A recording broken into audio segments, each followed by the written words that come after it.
시청자 여러분 안녕하십니까? 정순영TV의 정순영입니다. 오늘은 제2회 광주광역시 사회서비스원의 날 기념식에 왔습니다. 여기는 광주학생교육문화회관입니다. 2회 사회서비스원의 날 살구와 함께하는 제2회 사회서비스원의 날 행사가 광주학생교육문화회관 공연장에서 있습니다. 제2회 광주광역시 사회서비스원의 날 제2주년 기념식을 축하드립니다. 그리고 예수님 옛날에 재밌었을 거예요. 예수님 옛날에 재미없었으면 그 산소를 이렇게 수천 명씩 안 부릅니다. 산상수훈하셨잖아요. 여러분 그 예수님 태어나신 지역은 밤에는 굉장히 춥고요. 낮에는 굉장히 덥습니다. 그 이야기가 재미없으면 거기 모여서 1000명이나 2000명씩 모일 수 있겠습니까? 그때 인구도 얼마 안 됐는데. 그렇잖아요. 그런 걸 잡아내는 게 저희 일이거든요. 그래서 그것은 혁명이고요. 네. 재밌어야 사람들이 함께 웃고요. 그런 거죠. 그래서 저희 어머니한테도 제가 사실 효도를 잘못하다가 요즘도 효도는 아니지만 요즘 왜 그런 생각이 들었냐면 개 한 마리와 같이 사는 게 개 아닙니다. 강아지 아닙니다. 개입니다. 개 큽니다. 너무 커요. 근데 저는 강아지하고 개하고 살 생각이 없었어요. 저는 개와 고양이를 별로 좋아하지 않습니다. 나 고양이도 진짜 싫고요. 그 울음도 싫고요. 은비도 싫어요. 그래서 어떻게 하는 거야? 집에 오면 밥을 줘야지. 그렇잖아요. 동네가 내 동네가 아니잖아요. 아, 그렇습니까? 고양이도 여기 죽 살았고 나도 여기 전입신고하고 살았으면 서로 권리가 있는 거 아닙니까 사실? 그렇잖아요. 이 동네가 내 게 아니잖아요. 그래서 길고양이라고 저는 안 합니다. 동네 고양이라고 그러지. 동네 고양이잖아요. 걔도 뭐 따지고 보면 여러 가지로 우리 주민등록증이 있고 그냥 주문등록증이 있고 서로 주문받아서 세상에 온 거 아닙니까 사실? 그래서 근데 제가 싫어하는 걸 왜 싫어하냐 보니까 옛날에 전설에 보기 때문에 귀신 나오기 전에 항상 고양이가 먼저 나왔거든요. 여기서 이제 나이가 다 40대 이상 지금 공감하시는 분 40대 이상이면 전설의 고양이 뭐지 하시는 분들이 이제 20대입니다. 네. 전설의 고양이 뭐냐면 넷플릭스의 킹덤 같은 거 무서운 게 계속 나오는 거예요. 그냥 그렇게 생각하실 때. 그 전에 고양이가 항상 나왔거든요. 그러니까 제가 이렇게 고양이를 무서워하는 건 고양이의 잘못이 아니고 저의 습관이자 버릇이기 때문에 그렇습니다. 이 조선 동영상을 계속 찍으시면은 부담스럽으니 조금 꺼주세요. 농담 아니고 조금 꺼주세요. 그동안 강연해주신 김재동님께 다시 한번 큰 박수 부탁드립니다. 네, 저희 김재동님과 함께 사진 촬영하는 시간 갖도록 할 텐데요. 다 같이 일어서서 서주시기 바랍니다.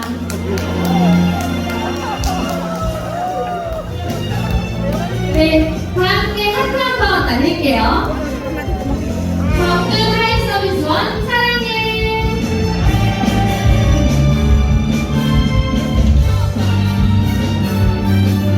네, 감사합니다.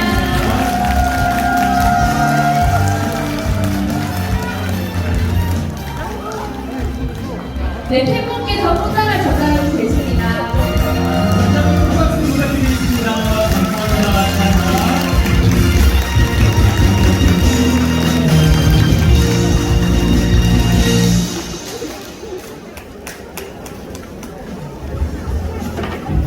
네, 다들 잘 들으셨죠? 네, 너무 즐거운 시간이었습니다.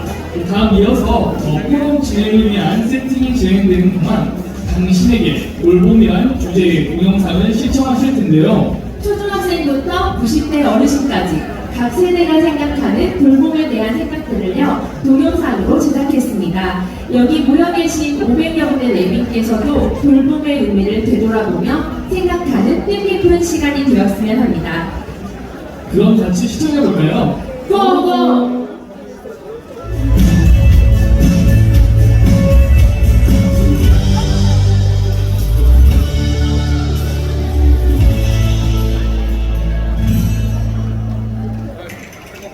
잠깐 나가셨어요? 부모님, 엄마 아빠는 저를 오랫동안 키워주시고 잘해주셔서 저 할머니께서 보살펴 주셨어요. 엄마 먼저 생각 부모님이 어렸을 때 어리시다 보니까 이제 담양에 가신 할아버지 할머니 이제 외할아버지가 할머니한테 많이 이제 제가 도움 받았는데 주변에 할아버지 할머니가 제일 많았을 것 같습니다. 아무래도 사회 초년생 분들이기 때문에 모르는 점도 많고 이렇게 알아가야 되는 점도 많고 보살핌이 많이 필요한 나이라고 생각해서 사회 초년생인 20대 초반분들에게는 돌봄이 필수적이라고 생각합니다. 아이 부모님은 혼자 뭐 스스로 하시는데 아이는 이제 부모가 어른이 없으면 돌보는 사람이 없다 보니까 누군가를 계속 케어를 해야 되고 그리고 도움을 줘야 되고 하니까 제일 어렵죠. 저희 어머니인데 저희 직장 생활 하기 전에 저희 어머니가 집안일을 많이 도와주셨어요. 그래서 이제 그런 것을 그 전에는 어머니가 도와주는 거에 대해서 이제 감사하는 마음 가지고 있었음에도 불구하고 어머니가 안 하셔가지고 집안일을 좀 하잖아요. 근데 너무 버겁더라고요. 두 사람 가운데 건강하게 섬기고 있다가 한 사람으로 세상 떠나면 그 한 사람도 도울 수 없잖아요. 제가 그냥 아내거든. 그럼 그때는 이제 자연스럽게 요양원으로 가서 거기 입원할 것으로 생각하고 있죠.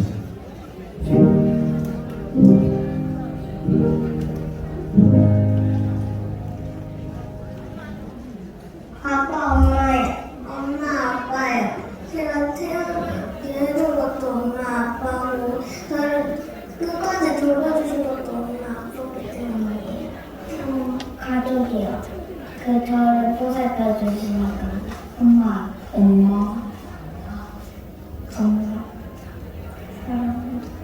저한테 돌봄은 요람에서 무덤까지라고 생각합니다. 제가 생각하는 돌봄은 마음이다. 이제 돌봄이란 사랑과 관심이라고 생각하는데 돌봄은 사회적 책임이다 라고 생각합니다. 저에게 돌봄이라는 저는 케어라고 생각합니다. 혼자서 살기 힘들거나 이게 뭔가 옆에서 주위 사람들이 도움을 줘야 되는 게 케어라고 생각해요. 관심이라고 생각하고 관심이 있어야 돌봐주는 것도 잘 돌봐줄 수 있을 것 같아요. 관심과 사랑이다 이렇게 얘기할 수 있을 것 같아요. 저는 돌봄이가 누구나에게나 다 필요한 거라고 생각합니다. 돌봄이란 다 함께 행복하는 것. 나에게 돌봄이란 따뜻한 마음이라고 생각해요. 돌봄이라는 단어를 생각만 해도 따뜻해지고 아낌없이 주는 단어라고 생각해요. 너무 바라지 않고 정성과 그리고 희생 이런 게 돌봄이요? 태어나서 죽을 때까지 내 삶이 날 때까지 끝까지 나와 함께하는 가족 아니면 동반 그런 개념인 것 같습니다. 필요하고 마음이 있어야 할 수 있는 일이라고 생각해요. 무슨 급한 일이 생겼을 때 부탁도 하면 할 수 있는 기쁨을 주고 또 사랑을 주고 우리가 집에 들어가면 깃발 것이 있어야 되잖아요. 세상에서 가장 아름답고 좋은 말이라고 생각하고는 남을 도와준다는 것이 얼마나 귀한 일입니까? 돌봄이라는 것은 이웃을 서로 모두나서 관여 동원하는 아니 그렇게 첫째는 봉사를 시하고 희생정신이 없으면 안 될 것 같다. 그리고 진실을 발견하면 내가 진실이라는 어떤 사랑으로 봉사조하면서 돌봐야 마음에서 우러나가지고 상대방에게 힘을 실어주고 용기를 거두고 희망을 줄 수 있는 그런 돌봄이 되지 않을까 하는 생각이 들어요.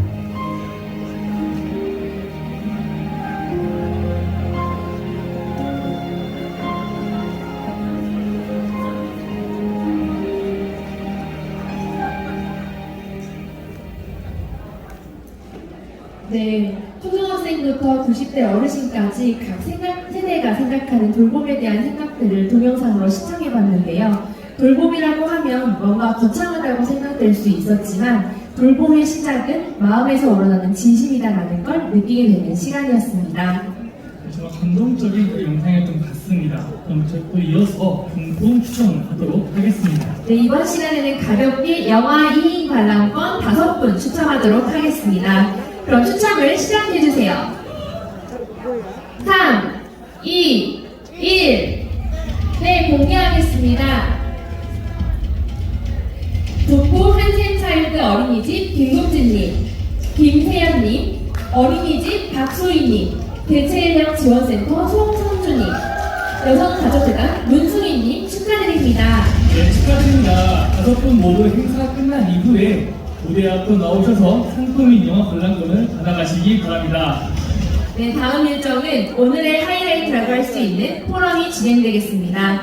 오늘 포럼은 김천수 광주사회복지협의회장님을 좌장으로 모시고 주제 발표와 토론이 진행되고 마지막 순서에는 광주광역시와 5개구 지역사회보장협의체, 광주사회서비스원 간의 협약식이 진행되겠습니다. 그럼 좌장으로 오늘 포럼을 진행해 주실 김천수 광주광역시 사회복지협의회장님을 모시겠습니다. 따뜻한 박수로 맞이해주시길 바랍니다.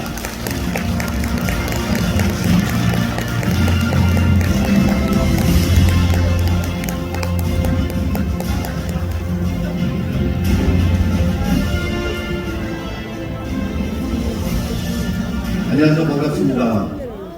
광주광역시 사회서비스원 정책포럼 좌장을 맡은 김천수입니다.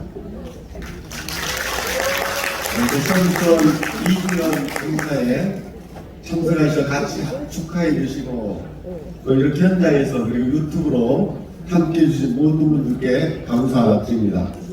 그리고 들어가신 일부 사회를 굉장히 저는 어디서 불러온 줄 알았는데 사회를 굉장히 잘 봐주신 우리 한아름 유찬 선생님, 예, 박수로 수고하셨다 이렇게 응원해 주시면 감사하겠습니다. 개그 콘서트, 김재동 개그 콘서트가 너무 재밌어서 다음 순서는 어떤 순서가 올지 몰라도 굉장히 부담되는 이런 건데 제가 생각하는 것보다 많은 분들이 현장에 이렇게 남아서 함께 해 주시고 계십니다. 여러분들이 돌봄, 또 사회서비스에 많은 의미를 부여하셔서 이렇게 많은 자리를 차지하고 있지 않나 생각을 합니다. 눈이 작으신 분이 가니까 머리 벗겨진 놈이 나왔습니다. 연설안에 소리 안 듣도록 짧게 빨리 진행을 하도록 그렇게 하겠습니다. 네, 이번 정책 포럼은 광주 사회서비스의 도전 그리고 지속가능한 광주 돌봄을 말하다라는 주제로 세 분 교수님의 주제 발표 그리고 돌봄 현장을 취재한 특파원 영상 그리고 네 분의 토론자의 토론 및 질의응답 순으로 진행됩니다. 끝까지 함께 해주셔서 광주형 돌봄에 대해서 같이 고민하는 의미 있는 시간 되셨으면 좋겠습니다. 그럼 순서에 따라서 주제 발제가 있겠습니다. 주제 발제는 워싱턴 대학의 박소정 교수님 그리고 한림대학 석재훈 교수님 전남대학의 황정아 교수님 순으로 발표해 주시겠습니다. 발표 시간은 15분이 넘지 않도록 우리 발제하신 분들은 조금 신경을 써주시면 감사하겠습니다. 그럼 먼저 워싱턴 대학의 박소정 교수님 지금 미국에 계시는데 줌으로 이렇게 연결이 되는 것 같아요. 그래서 박소정 교수님께서 노인 돌봄 해외 사례, 미국 사례를 중심으로 발표해 주시겠습니다. 현장에서 함께 하시지 못하고 줌으로 발표해 주시겠는데 우리 환영의 박수와 더불어서 발표를 듣도록 하겠습니다. 안녕하세요. 제 말씀이 잘 다 들리실까요? 들린다고 믿고 시작하겠습니다. 저희 팀이 저를 합쳐서 3명인데요. 오늘 무슨 말을 하더라도 김재동만큼 흥미로운 거는 불가능하겠지만 최선을 다해서 짧게 발표해 드리겠습니다. 조금 전에 소개받은 미국의 워싱턴 대학교 세인트루이스에서 사회복지, 특히 노년학을 공부하고 있고요. 박소정입니다.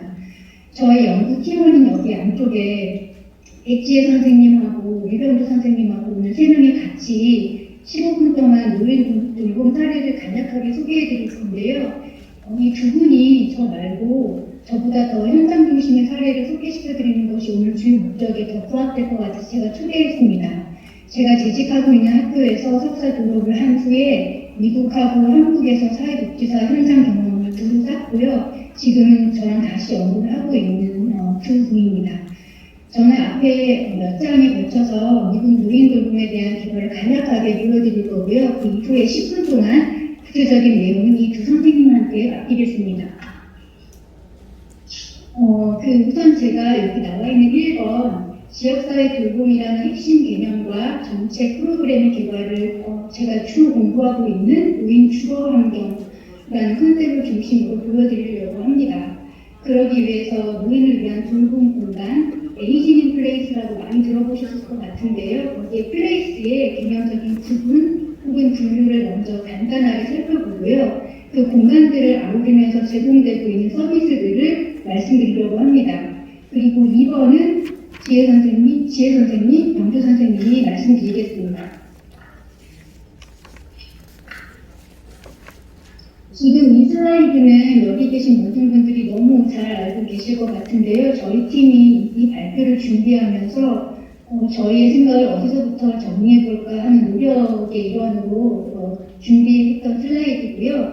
한국에서 통합돌봄의 개념 혹은 커뮤니티 개념의 검토가 시작이라고 판단해서 주로 저희를 위해서 넣은 슬라이드입니다.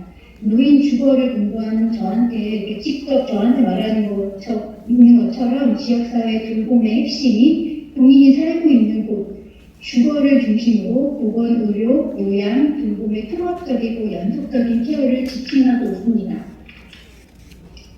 이 슬라이드는 복잡하게 보이실 수도 있는데요. 제가 썼던 논문에서 직접 가지고 온 그림이고요. 노인 정조 욕구, AIP를 둘러싼 요소들을 주거를 중심으로 보여주고자 한 개념 흐름도입니다. 이론적으로는 개인 환경 적합, Person Environment Theory라는 거에 근거하고 있고요. 여기 맨 왼쪽에 보시면 개인적인 요소와 여러 레벨의 환경적인 요소들 간에 다이내믹을 통해서 가운데 이렇게나 많은 다양한 주거 유형들이 구분되어 있을 수 있다는 걸 보여주고자 하는 거고요. 이 개념도는 제가 공부하고 있는 미국에만 국한된 얘기는 전혀 아니고 그 매크로 레벨인 거시적인 수준에 따라서 국가와 사회의 문화나 정책적인 그런 토양에 따라서 어떤 사회에서는 한두 개의 주거 유형만 있고 어떤 사회에서는 이거 말고도 수없이 많고 굉장히 다양한 스펙트럼을 보이고 있고요. 일부러 향후 실증적인 국제 비교를 할 수 있는 바탕이 되도록 제가 해외 문헌들을 많이 참고해서 총괄적으로 제시하고 있는 그림입니다.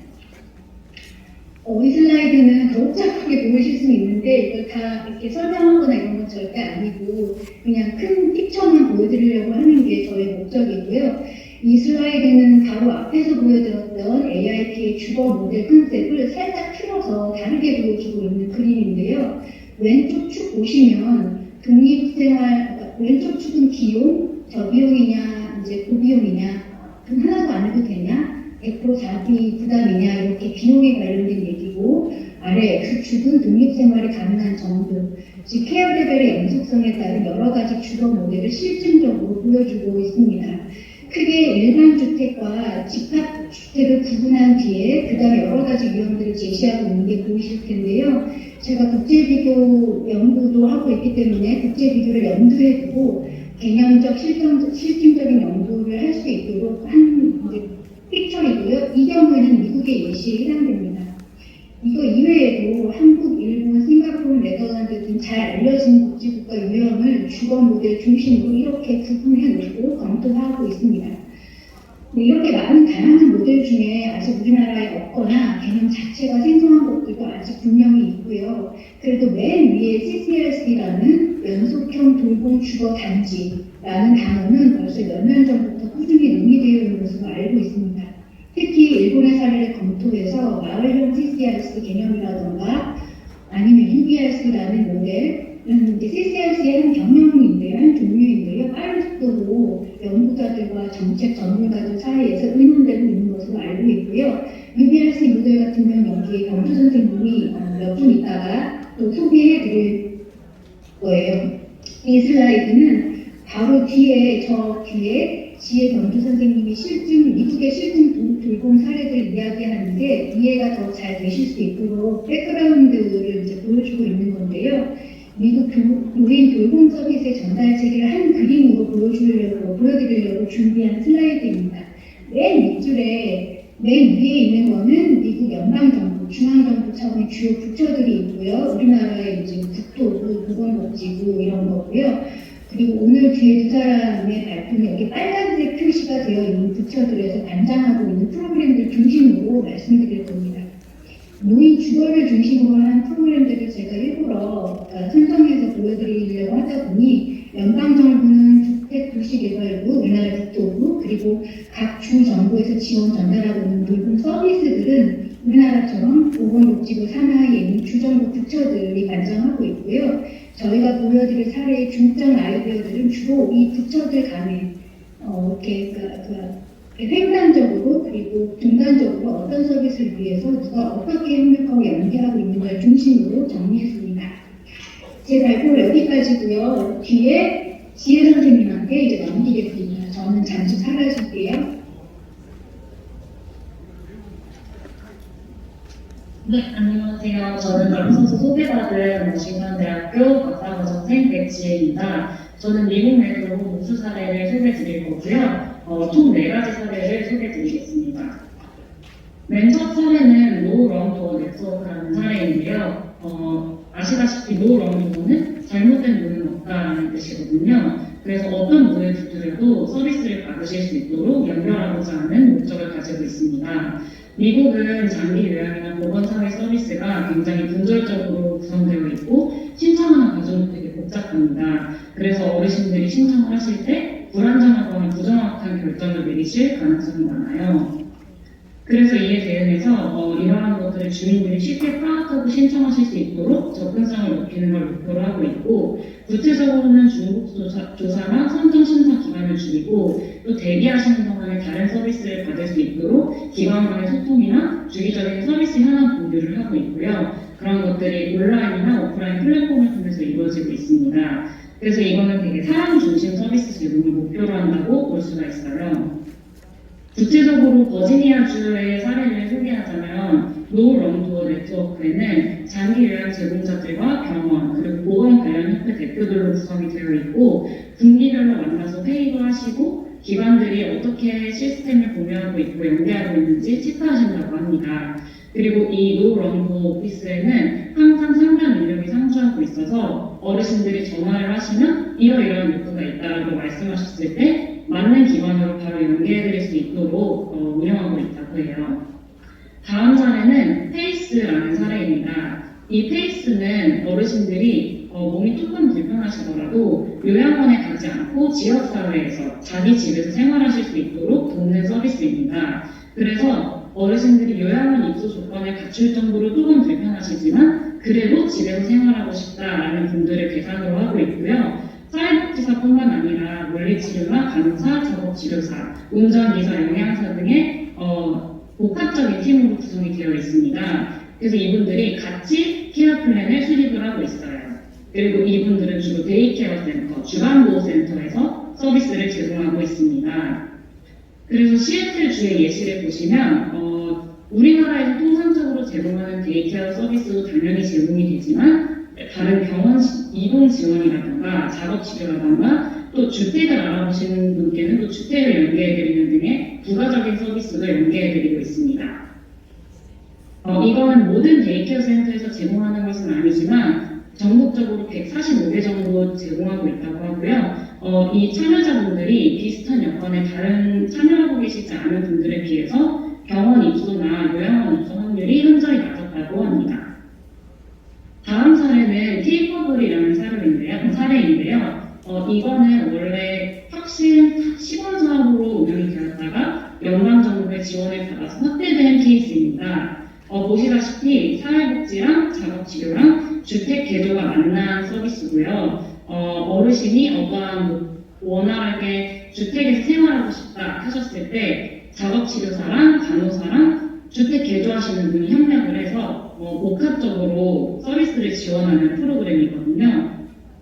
예를 들어서 어르신이 나는 집에서 생활할 때 계단을 스스로 내려가고 싶다. 또는 목욕하고 나서 낙상을 할 것 같은 두려움이 있는데 그걸 없애고 싶다라는 목표를 스스로 세우시면 간호사는 통증이나 근육 약화 문제를 해결하는 목표를 삼고 작업치료사는 작업치료를 제공하고 수리공은 주택개조를 알맞게 하는 그런 복합적인 서비스를 제공하고요. 이게 굉장히 1인당 의료 비용을 절감하는 것으로 나타났거든요. 이러한 사례도 소개를 해드렸고요. 마지막으로는 주간보호 서비스 모델을 소개해드리는데 사실 이건 우리나라에도 있는 시술과 돌봄의 재가 돌봄의 중간 모델이지만 미국에는 조금 더 세분화해서 다양한 주간보호 서비스 모델을 운영을 하고 있거든요. 그래서 총 크게 보시면 사회적 모델이랑 의료 모델이랑 특화 모델, 치매 모델로 나누어져 있어요. 그래서 돌봄보다는 이제 사회활동에 중심을 두는 사회적 모델이랑 중증 의료 치료가 필요하신 의료 모델이랑 이제 치매 서비스를 받고자 하는 분들의 치매 모델로 나누어져 운영되고 있다고 할 수 있습니다. 시간 관계상 이 세 가지 슬라이드를 생략하고요. 네, 다음 발표자분께 넘기도록 하겠습니다. 네, 앞서 살펴보셨던 사례들은 일반 집에서 제공받는 재가 서비스를 중심으로 했다면 제가 지금부터 소개해드릴 사항은 공공임대 아파트나 혹은 노인 전용 임대 아파트에서 어떤 서비스들이 통합적으로 연계가 되는지에 대해서 말씀드리고자 합니다. 여기 제목에서 보실 수 있듯이 서비스 연계 역량 강화, 다른 말로 하면 서비스 코디네이션이라고 하고요. 이게 커뮤니티 케어에서 아주 중심적인 역량으로 꼽히고 있죠. 그런 게 미국에서는 공공임대주택을 중심으로 어떻게 되었는지 몇 가지 사례를 통해서 살펴보고자 합니다. 하나는 여기 왼쪽에 보시는 이 아파트가 공공임대 아파트고 이 안에 대부분이 이제 저소득층이시고 80% 이상이 노인인 웨메로드 하이웨이즈라는 노인 임대 아파트인데요. 보통 이제 통계적으로도 살펴봤을 때 저소득층이고 노인인 경우에는 신체적인 신체나 정신적 어려움을 갖고 계시는 어르신들이 많이 살고 계신다든가 혹은 미국의 경우 이민자들의 나라라고 불리는 만큼 언어 장벽이나 문화 장벽을 갖고 계신 어르신들도 굉장히 많은 취약계층이 많은 지역으로 분류가 되고 있습니다. 그럼에도 불구하고 이들이 신청주의 기관의 복지 서비스를 직접 방문해서 신청을 한다는 것 자체가 굉장히 어렵기 때문에 이들이 건강하게 노화를 이렇게 촉진하기 위해서는 중간에 그 가운데 다리 역할을 해줄 수 있는 서비스 연계 역량 이게 꼭 필요로 했던 상황이었습니다. 그래서 이 아파트는 애틀랜타시에 위치되어 있는데 그 애틀랜타시에 있는 지역 복지 담당 관공서가 시범적으로 이 서비스 코디네이션 역량을 강화시키기 위해서 여러 가지 사업들을 진행을 하고 있었어요. 거기를 위한 하나의 파일럿 테스팅으로 이 메멜로드 하이웨이즈라는 아파트를 선정을 했고 그 아파트에 지역 담당 공무원, 간호사, 사회복지사 이 세 명으로 그룹되어 있는 이 팀을 초빙을 해가지고 보건 관련된 이슈는 이 간호사가 보통 이렇게 서비스를 연계를 하고 일반 사회적인 서비스들이나 지역사회 자원을 총괄적으로 연계하는 사회복지사 그리고 행정적이거나 법적인 검토는 이 담당 공무원이 서로 이 세 명이 서로 다른 일들을 유기적으로 연합을 하면서 서비스 연계 역량을 강화시켰던 사례입니다. 그래서 한 가지 예를 들자면 여기 네 번째 포인트를 보시면 지역에 있는 대학교부터 연계해가지고 실질적으로 지역적인 욕구조사를 진행하거나 지역 내 농가를 직접적으로 연계해서 이 안에 있는 공무원 식당에다가 질 좋은 로컬푸드를 저렴한 가격에 지원을 하는 등 여러 가지 연계 협력 사례들이 소개되고 있습니다. 그에 대한 성과로 현재 이 아파트는 30개 이상의 재원의 협약기관을 확보를 한 상태고 전체적으로 그 협약기관들이 증가하고 있는 상태고요. 이 세 팀이 이 아파트 안에 들어와서 여러 가지 컨설팅을 진행하면서 아파트에 상주되어 있는 그 직원 자체도 그 역량이 강화가 됐습니다. 그래서 이 프로젝트가 끝나고도 지속 가능하게 이 프로젝트들이 계속 이어져 나갈 수 있는 상황으로 지금 마련이 되고 있다고 합니다. 비슷한 예로 버몬트주에서 시범적으로 운영하고 있는 세시라는 프로그램이 있는데요. 아까는 공무원이랑 사회복지사랑 간호사가 파견됐다면 얘는 케어 코디네이터라고 하는 그냥 사회복지사랑 간호사 이 두 명의 팀으로 파견이 됩니다. 그래서 입주민 개개인에 맞는 케어 플랜을 수립하고 관련 지역 자원들을 이제 연계하는 역할을 수행을 하고 있고요. 실질적으로 이 프로그램을 평가한 결과 미국에는 노인 의료보험이라고 하는 메디케어라는 프로그램이 있는데 1인당 약 1,450달러, 한국 돈으로 한 160만원에서 170만원 가량 되는 돈을 아끼고 있다고 합니다. 이 세시라는 프로그램이 효과적인 것으로 입증이 됨에 따라서 연방정부에서는 미국 전체로 이 프로그램 확대를 하려고 하고 그 전국으로 확대된 프로그램의 이름은 이 IOC, Integrated 코퍼레이티브 하우징이라고 하는 프로그램을 통해서 전국적으로 확산이 되고 있고, 전국에 있는 공공임대 아파트에는 케어 코디네이터나 상주 간호인력이 점차적으로 들어가고 있다고 합니다. 지금까지 살펴봤던 것은 서비스 역량 강화를 통한 통합돌봄의 증진 사례라고 말한다면, 지금은 대학 연계형 은퇴주거단지라고 하는, 우리나라에도 지금 소개가 슬슬 되고 있는 UBLS라고 하는 모델을 말씀드리고자 합니다. 이름에서부터 아실 수 있듯이 대학 인근 또는 캠퍼스 내 노인을 위한 주거단지를 형성하는 이 프로그램은 대학교가 가까이 있기 때문에 교육, 그 다음에 대학이 만약에 의과대학을 갖고 있을 경우에 의료나 돌봄이 통합적으로 연계될 수 있는 이런 모델로 소개가 되고 있고, 통상적으로 단지 안에 일반 아파트, 그리고 조금 건강이 안 좋아졌을 때 방문하는 생활보조시설, 더 건강이 안 좋아졌을 때 방문하는 전문요양이나 재활시설, 너무너무 건강이 안 좋아졌을 때 최종적으로 보통 가는 요양원이 연속적으로 마련되어 있는 아까 박선영 교수님께서 소개를 해주셨던 CCRC라는 모델의 변형판입니다. 한 가지 사례로는 이 아셀빌리지라는 UBRC를 소개해드리고 싶은데요. 오른쪽에 이 사진에서 보실 수 있듯이 세대 교육 프로그램이 운영이 되고 있습니다. 나의 20대, 그리고 그대의 20대, 나의 80대, 너희들이 마주할 60대, 70대, 80대 이런 이야기들을 하면서 학생들과 노인들이 교류할 수 있는 프로그램을 UBRC 속에서는 빈번하게 볼 수 있고요. 또 한 가지는 오크 행복이라고 하는 이 UBRC 모델인데요. 이거는 그 플로리다 대학교랑 이 모카 항목은 애초에 개발 단계부터 같이 대학교가 개입을 해서 단지가 만들어진 겁니다. 그래서 이 프로그램 같은 경우는 좀 더 체계적으로 운영이 됩니다. 예를 들면 평생교육 같은 프로그램은 실제로 전문직 교수가 직접 강의를 한다든지, 이 대학교에 있는 의과대학이나 치과대학 학생들이 방문해가지고 거주 노인의 건강관리를 도와주거나, 또 미국 같은 경우는 반려동물을 굉장히 많이 키우는데요. 수의과 대학을 연계해가지고 반려동물 지원 같은 프로그램을 하면서 협력적 사례가 다양하게 소개되고 있습니다. 네, 마지막 사례를 소개드리고자 하는 것은요, 전문 연구기관 연계를 통해 가지고 실증적인 프로그램을 만들었던 사례입니다. 보통 기존까지는 아파트나 혹은 복지관 자체적으로 프로그램을 개발해서 노인들을 위한 서비스를 제공했다면, 이거는 이제 전문 연구기관, 밖에 있는 지역사회 자원 중 하나의 전문 연구기관은 보통 학교입니다. 그런 학교들을 연계를 해서 입주자들의 실질적으로 입주자들의 욕구를 사정하고 그들을 위한 프로그램을 실질적으로 개발함으로써 이들의 삶의 질을 전반적으로 향상시켰던 사례에 해당합니다. 지금까지 살펴봤던 것들 모든 사례들은 지역 내에 있는 지역 기관 간의 유기적인 통합과 연계라고 한다면, 미국에서 대표적으로 연방정부구청, 예를 들면 우리나라의 국토교통부랑 보건복지부가 서로 협력했던 사례가 있습니다. 이 하우징 앤 서비스 리소스 센터라고 하는 것은 미국의 국토교통부에 해당하는 주택도시개발부, 보건복지부 이 두 부처가 애초에 협약을 맺고 관련 제도도 만들어서 시행하고 있는 제도로서, 보통 주거를 중심으로 보건복지 서비스랑 주거복지 서비스가 분절적으로 이루어졌었는데, 이 센터를 통해 가지고 이 센터 안에는 서로 다른 업무지만 그 소관 업무를 한 센터에서 처리를 함으로써 이용자 입장에서 좀 더 효율적으로 서비스를 전달받을 수 있었던 사례에 해당합니다. 네, 시간 관계상 저희 발표는 여기까지 마무리를 하고요. 지금까지 잘 들어주셔서 감사하고, 자세한 자료나 그런 것들은 이 슬라이드에도 포함이 되고 참고 문헌도 책자에 녹아들어 있으니까요. 참고 부탁드리도록 하겠습니다. 감사합니다.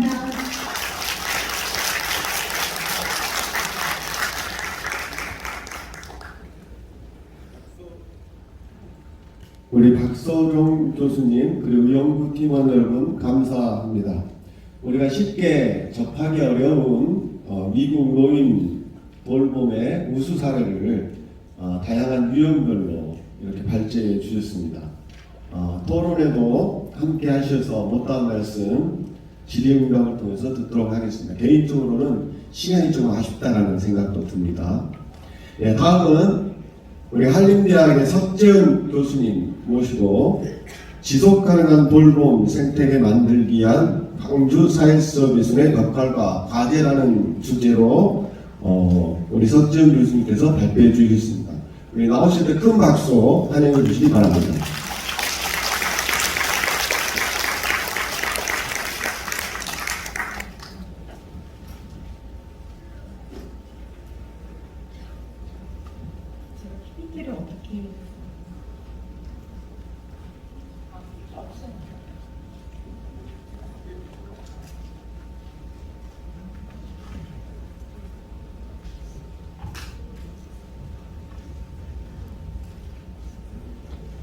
네, 먼저 소개 인사드리겠습니다. 저는 한림대학교 사회복지학과에 있는 석지은입니다. 네, 지금 오늘 광주 사회서비스원 기념식 두 번째 맞는 기념식이라고 하는데 이렇게 성대하게 하고 좋은 자리에 초대해 주셔서 감사합니다.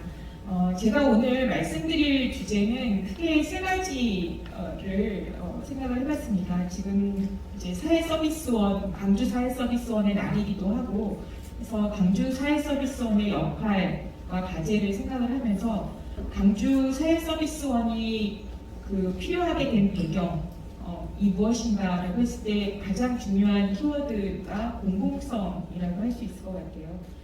우리 사회서비스가 굉장히 올해 많은 여러 가지 제도들이 도입되고 서비스를 제공을 하고 있지만 공공성이라는 것들이 잘 담보되고 있지 않다. 공공성이라는 개념 자체가 사실은 쉽지 않은 개념이지만 공공성이 단순히 이제 공공주체에 의한 서비스, 공공 서비스를 의미하는 것이 아니라 좀 더 우리 전체에 어떻게 보면 공익이라고 할 수 있죠. 좋은 돌봄을 제공하는 공공의 목적에 복무하도록 모든 제공기관과 제공 인력들이 노력하고 또 서비스를 받는 분들도 이 전체 공공의 자원을 통해서 서비스 받는 거에 대해서 같이 어떻게 보면은 서로 존중하고 감사해하고 이런 식의 어떻게 보면 공동체성을 발휘하는 이런 것들이 저는 공공성이라고 생각을 하는데요.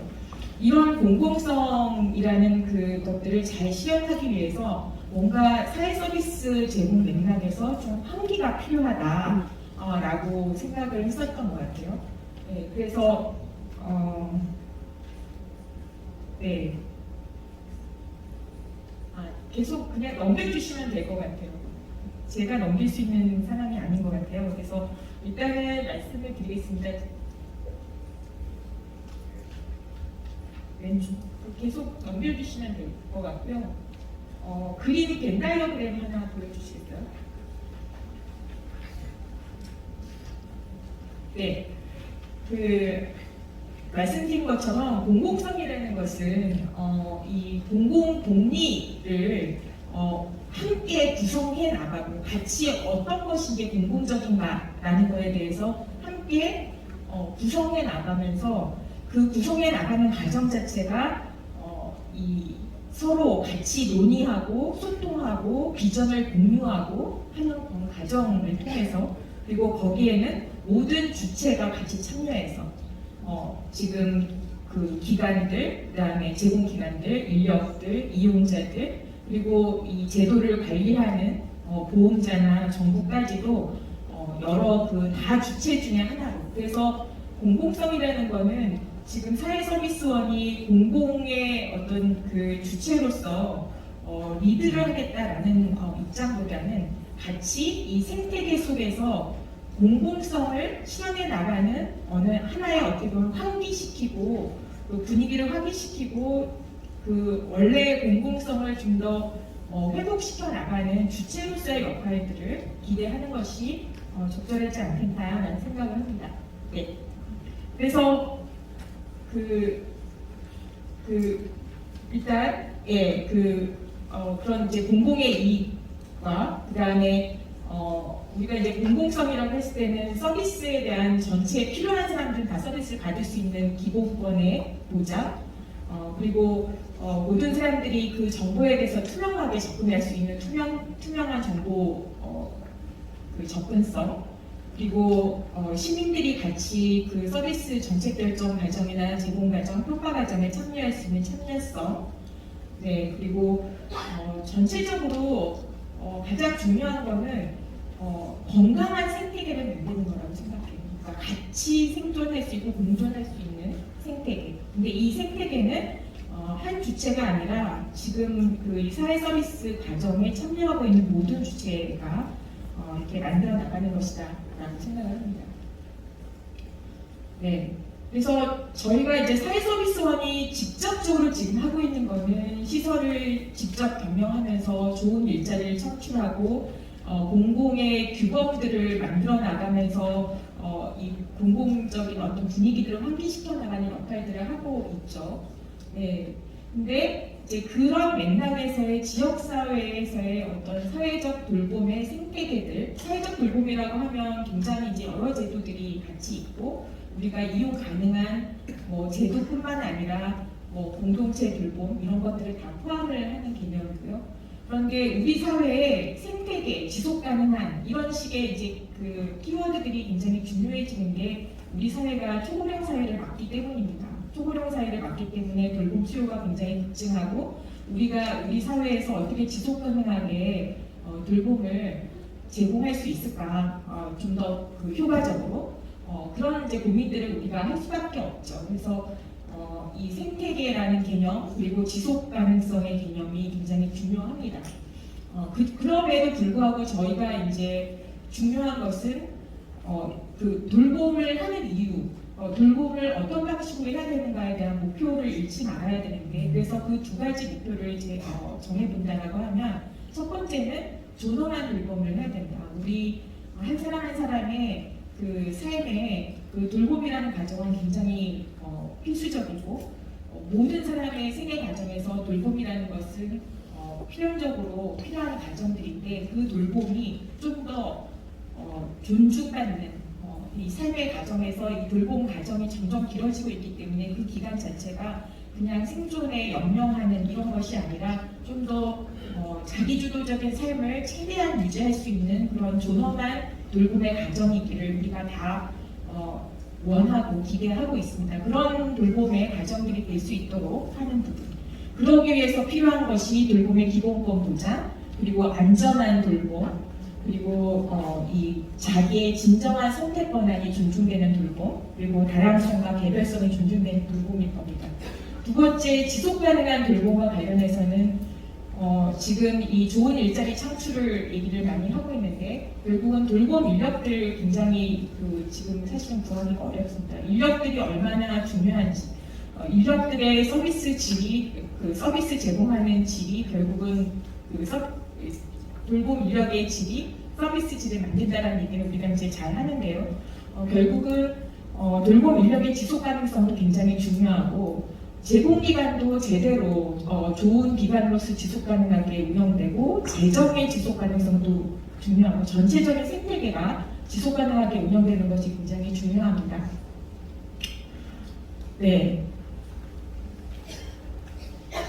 그래서 일단 이제 그 고령화와 관련해서는 저희가 조금 패러다임이 좀 바뀌어야 될 것 같아요. 지속 가능한 돌봄과 관련해서는 우리의 목표가 보다 많은 돌봄, 보다 많은 의료를 소비하는 그런 돌봄 체계보다는 좀 더 말씀드렸던 것처럼 좀 다른 패러다임, 삶의 주인으로서 존엄성을 지켜나갈 수 있는 방식의 돌봄이 어떤 이제 제공의 체계에서의 혁신이 필요한가라는 것에 대한 새로운 우리가 고민이 필요한 거죠. 그래서 여기에는 말씀드렸듯이 제도적인 돌봄뿐만 아니라 전체 우리 지역사회에서 창의적으로 만들어나가는 공동체의 돌봄이 결합되는 부분들이 같이 있을 겁니다.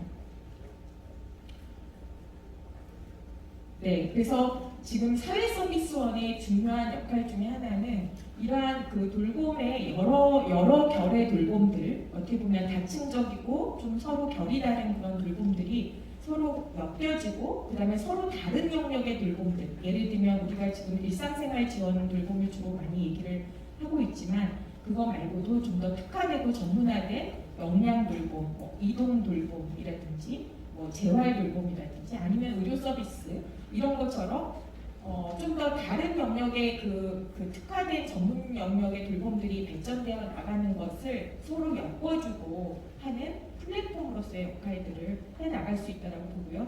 또 공식적인 돌봄과 비공식적인 돌봄의 방들을 엮어내가는 플랫폼으로서의 역할을 사회서비스원이 할 수 있겠다라는 생각을 합니다. 네, 그래서 저희가 그런 과정에서 어떻게 보면 이제 그 엮어내는 과정에서 사회적 돌봄 체계의 혁신이라는 것들이 있을 거라고 생각을 하는 것이고요. 네, 그래서 전체 구성원들이 좀 행복한. 근데 그 중에 키워드 중에 하나는 이제 그렇게 만들기 위해서 플랫폼이 제대로 역할을 하고 그다음에 어떤 이런 이제 생태계를 조성하기 위해서 이제 필요한 요소들이 있는데 그 중에 하나는 돌봄 기금입니다. 그리고 전체 지역 사회가 그 돌봄을 어쨌든 책임지고 모든 사람들에게 돌봄을 제공하겠다라고 하는 책임 돌봄이라는 책임지고 돌봄을 하겠다라는 것에 대한 어떻게 보면은 관심과 선언이 필요하고 그리고 그것이 가능하도록 좀 재량적이고 유연한 기금, 재정이 필요합니다. 이거는 이제 강주만의 문제가 아니라 중앙에서도 이제 그렇게 할 수 있는 재정을 유연하게 배분해주고 그 유연한 그 재원을 가지고 최대한 맥시마이즈 할 수 있는 정말 강주의 사회적 돌봄을 최대한 최고치로 끌어올릴 수 있는 최적화된 돌봄을 할 수 있는 유연한 돌봄 방식들을 창의적으로 결합시켜 나가고 만들어 나가는 것이 중요한 과정입니다.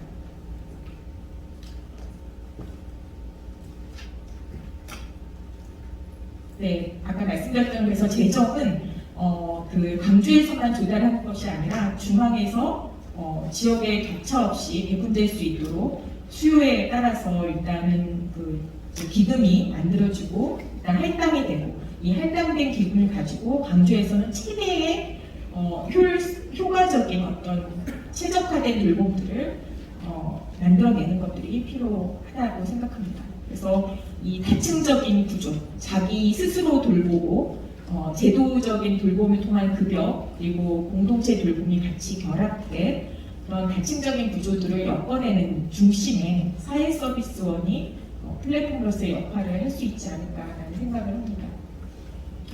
네.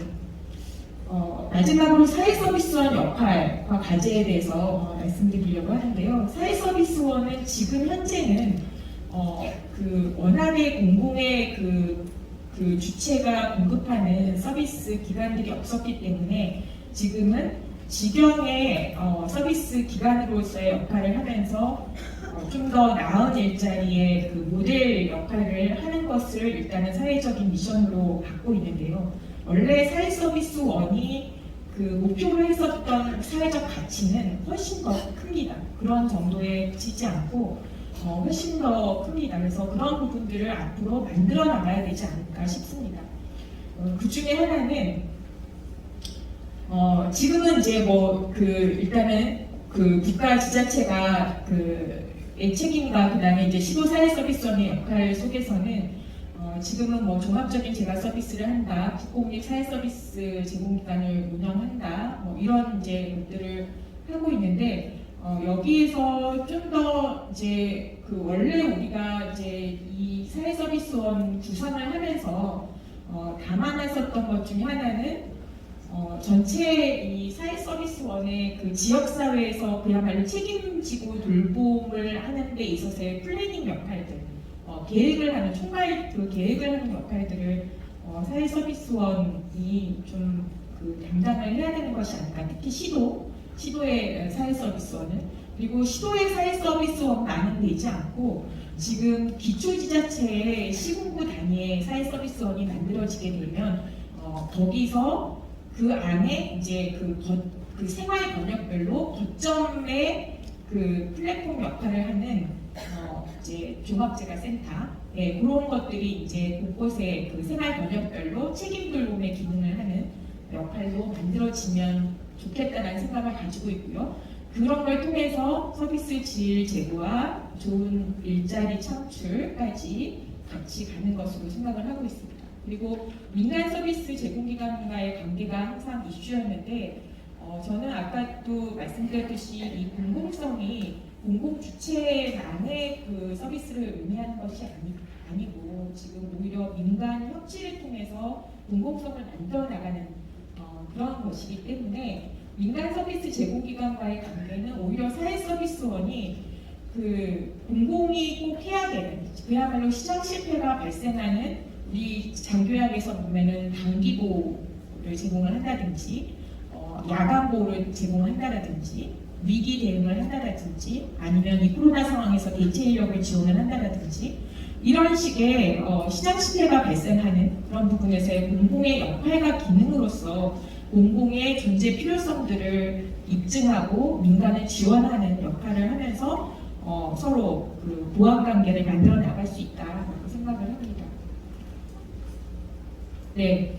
그래서 저는 당연히 우리가 뭐 추가 재정 투입과 관련해서도 당연히 추가 재정 투입이 같은 동일한 서비스를 하면서 추가 재정이 도입이 되는 것이 아니라 이렇게 공공의 역할, 공공질성의 그 역할들을 하는 부분에 있어서는 강주시의 지원이 별도로 필요하다라는 생각을 하고요. 그래서 이렇게 경직적으로 무조건 같은 예산으로 같이 서비스를 해야 된다라고 얘기를 하고 그렇게 이제 만들어 나갈 필요는 없다. 이제 그런 부분들은 우리가 좀 조정해 나갈 필요가 있다라고 생각을 합니다. 네, 그래서 마지막으로 저는 이제 종합재가센터를 이제 강준 서비스원에서도 운영을 할 텐데요. 그 종합재가센터의 역할이 바로 그 생활권역별로 책임 돌봄을 하고, 그 다음에 그 공공성을 실현을 하고, 그 다음에 사람 중심의 통합적인 서비스를 엮어주는 역할. 아까 그 엮어주는 거는 정말 다층적인 역할, 그 다음에 영역별로의 역할을 어레인지해주고, 여기서 중요한 인력은 케어 코디네이터다. 그래서 케어 코디네이터라는 역할들을 우리 이제 전문 인력으로 사실은 이제 좀 굉장히 중요한 인력으로 키워내고 배치하고 하는 것들이 필요할 것 같다라고 생각을 하고 있고요. 네. 마지막으로 넘어가야 되는데 안 넘어갔나? 네. 어쨌든 저는 거점 종합재가센터의 역할들, 플랫폼으로서의 역할들을 강주 사회서비스원이 좀 더 모범적으로 선도적으로 해나갔으면 좋겠다라는 의제를 담아서 발표를 마무리하겠습니다. 네, 감사합니다.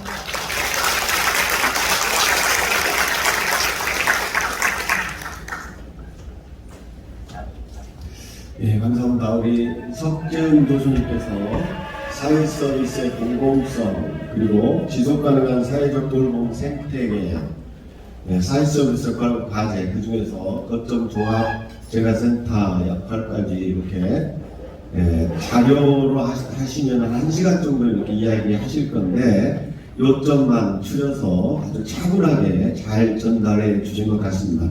네, 감사드립니다. 주제 발제 마지막 순서입니다. 전남대학 우리 황정아 교수님을 모시고 지속가능한 광정 돌봄하고 특이하게 물음표를 해놓으셨어요. 지속가능한 광정 돌봄 물음표 현실 진단과 발전 과제라는 주제로 발표해 주시겠습니다. 여러분 환영의 박수와 더불어서 발표를 듣도록 하겠습니다.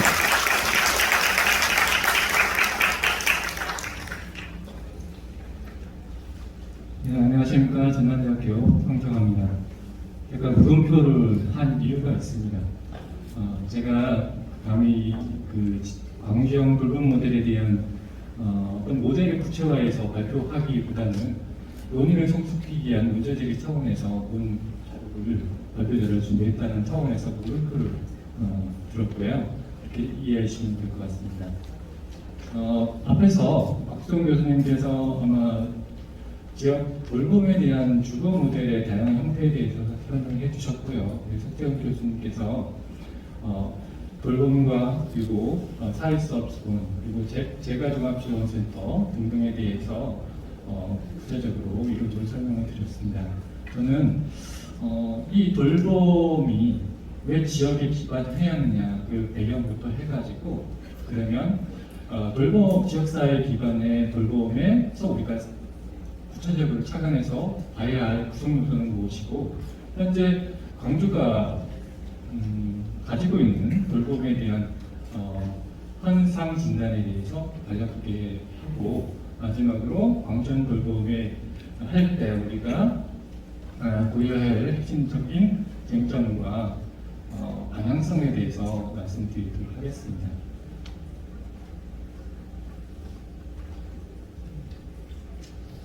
일단 여러분 다 아시는 그림일 거예요. 우리 사회가 인구 구조가 급격하게 변하고 있습니다.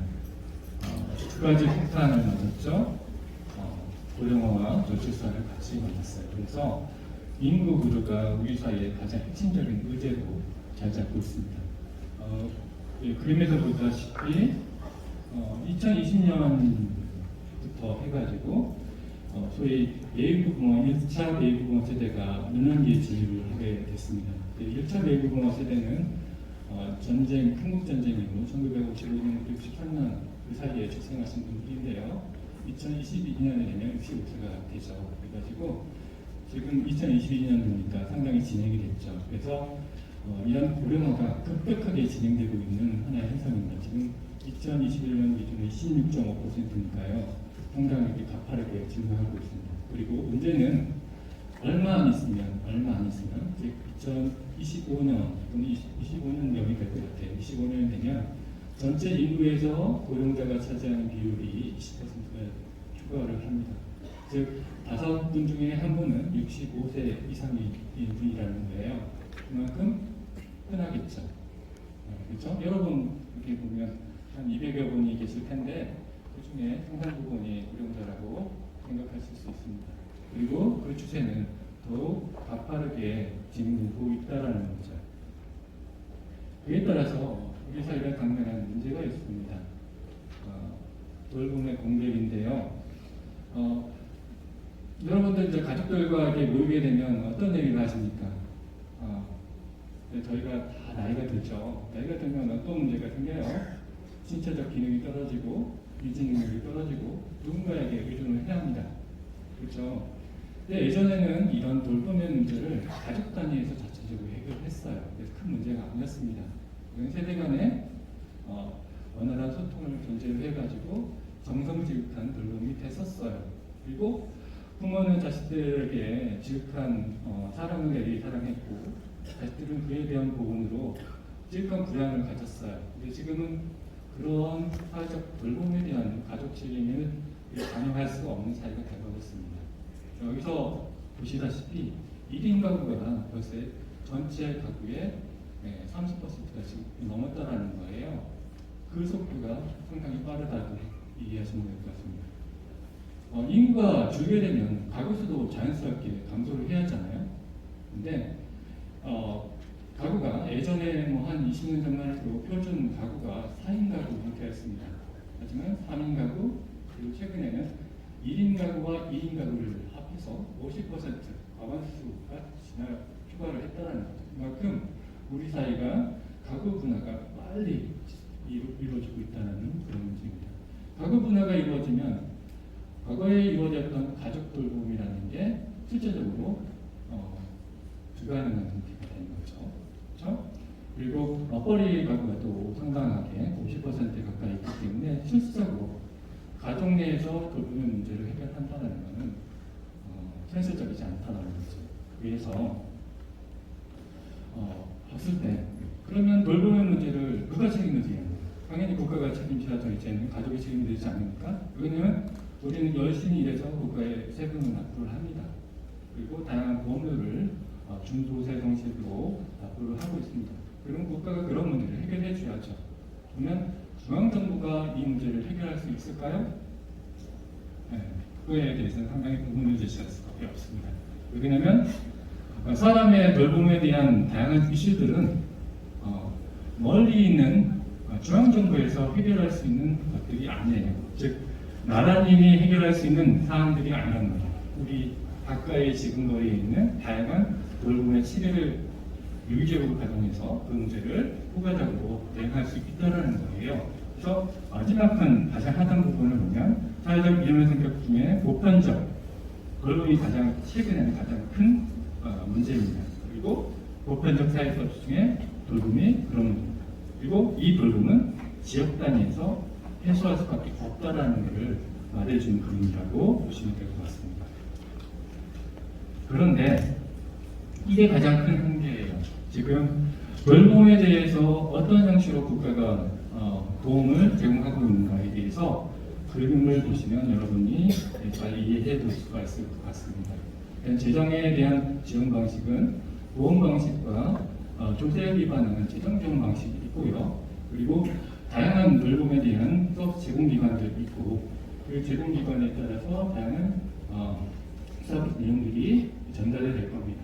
하지만 지역 내에 거주하는 돌봄 이용자를 여러분이라고 한번 생각해 보세요. 나는 의료적인 서비스에 대한 욕구도 있고 그리고 내가 신체적 기능이 떨어지기 때문에 이동에 대한 제한도 있어서 이동에 대한 서비스도 욕구도 있고 그리고 제때에 규칙적인 의학치료가 어렵기 때문에 의에 대한 안내도 필요하고 그리고 영양 섭취에 대한 안내도 필요합니다. 관리도 필요합니다. 이런 서비스들이 누군가에 잘 조정돼서 코디네이션이 돼가지고 통합적으로 제공되면 가장 좋은 형태입니다. 하지만 지금의 형태는 전달체계 방식은 각각의 제공기관에 각각의 서비스 이용으로 제공되고 있다는 거죠. 이게 이제 우리가 말하는 분절적인 돌봄 서비스 제공이라는 문제로 비교를 해볼 수가 있습니다.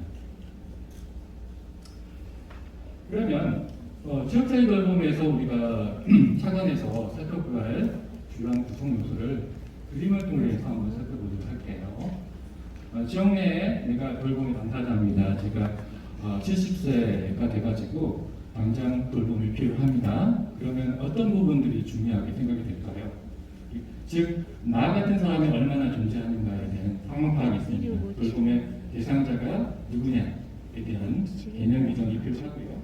그리고 이 대상자에게 지원할 수 있는 합당한 합법적인 근거가 필요합니다. 법적, 제도적인 당위성이 Y입니다. Y. 그리고 그러면 무엇을 할 것이냐, 어떤 내용을 전달할 것이냐 해서 What이 되고 그리고 어떻게 제공하는 어떤 시설을 통해서 어떤 인력을 통해서 서비스가 제공하는 문제가 있고 그리고 서비스가 제공되는 그 장소는 어디일 것인가 이런 문제입니다. 이 그림을 통해서 돌봄의 체계를 여러분들이 이해해 볼 수가 있을 겁니다. 구체적인 그런 사항들은 제가 넘어가도록 하겠습니다. 책자를 통해서 여러분들이 확인해 주시기 바랍니다. 주로 장기 요양 서비스를 하고요. 장기 요양 여러분들 건강보험 다 들었죠? 건강보험을 들게 되면 장기 요양보험도 자동적으로 반영이 되어 있는 겁니다. 그래서 장기 요양 제도가 가장 대표적인 사례고요.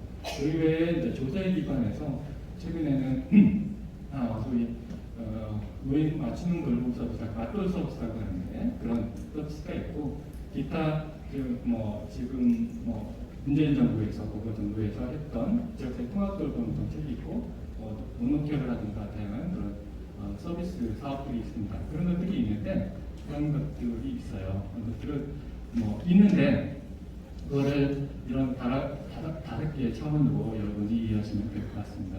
그러면 현재 우리 광주가 좀 위치가 돌봄에 대한 위치가 어느 정도 되는가에 대해서 생각해 봐야 하는데 제가 자료를 좀 찾아보려고 했는데 이거를 제가 생각하는 분석 툴로 자료 구가 안 되더라고요. 그래서 일단 여러 가지 간단한 기초적인 자료를 통해서 살펴보도록 하겠습니다. 일단 광주시의 재정자립도는 높지 않습니다. 영하지 않아요. 6대 특광역시 중에 가장 낮습니다. 서울이라는 부산, 대구, 인천, 대전, 그다음 광주에 41%. 그리고 기초지자체는 더 열악해요. 제가 전남대가 위치하는 북구 같은 북구청 같은 경우는 재정자립도 20%가 되지 않습니다. 그리고 전체 예산의 거의 70% 이상이 복지 관련 예산으로 있어서 대부분 고정 예산입니다. 그래서 지역사회 단위의 새로운 사업을 기획해서 시행하기가 상당히 제약적이라는 거죠. 그럼 재정적인 한계가 첫 번째 있거든요. 그리고 광주광역시는 전남도에 비해서는 인구 구성 비율은 아직까지는 좀 양호한 편입니다. 양호하다는 게 세대 간의 인구 비율이 어느 쪽에 한쪽에 너무 치우쳐 있지 않다라는 거예요. 전남도 같은 경우 벌써 65세 이상 노인의 인구 비율이 25%가 넘었습니다. 광주는 그에 비해서는 높진 않죠. 즉 14.8%는 그렇게 높은 편은 아니죠. 근데 지금은 그렇지만 5년 후도 그럴까를 생각해 볼 때 그렇지 않다라는 거죠. 그리고 노인 1인 가구 비율도 전체 노인 가구 중에 35.7%라고 상당히 높은 비율로 차지하고 있습니다. 이런 문제도 상당히 돌봄의 공백이 크다라고 여러분 미루어 짐작해 볼 수 있다는 거죠. 그리고 단위 요양시설에 대한 거, 그리고 요양서비스 제공하는 시설 유형별로, 그러니까 법인시설과 개인시설이 있는데 전체 전국 단위 평균보다 저희 광주시가 개인시설이 많습니다. 전국 단위 평균 같은 경우는 개인시설과 법인시설 비율을 봤을 때 74대 26 정도 이렇게 되는데, 광주 같은 경우는 82대 80대 20 이렇게 상정해서 상대적으로 개인 사업자가 운영하는 요양시설에서 서비스 제공하는 게 비중이 크다라는 그런 문제가 있어요. 그리고 단기 요양 서비스 제공 인력에 대한 현황이 있고요. 예. 그리고 아까 설명에는 최근에 노인 맞춤 돌봄 서비스 제공 기관이 권역별로 있습니다.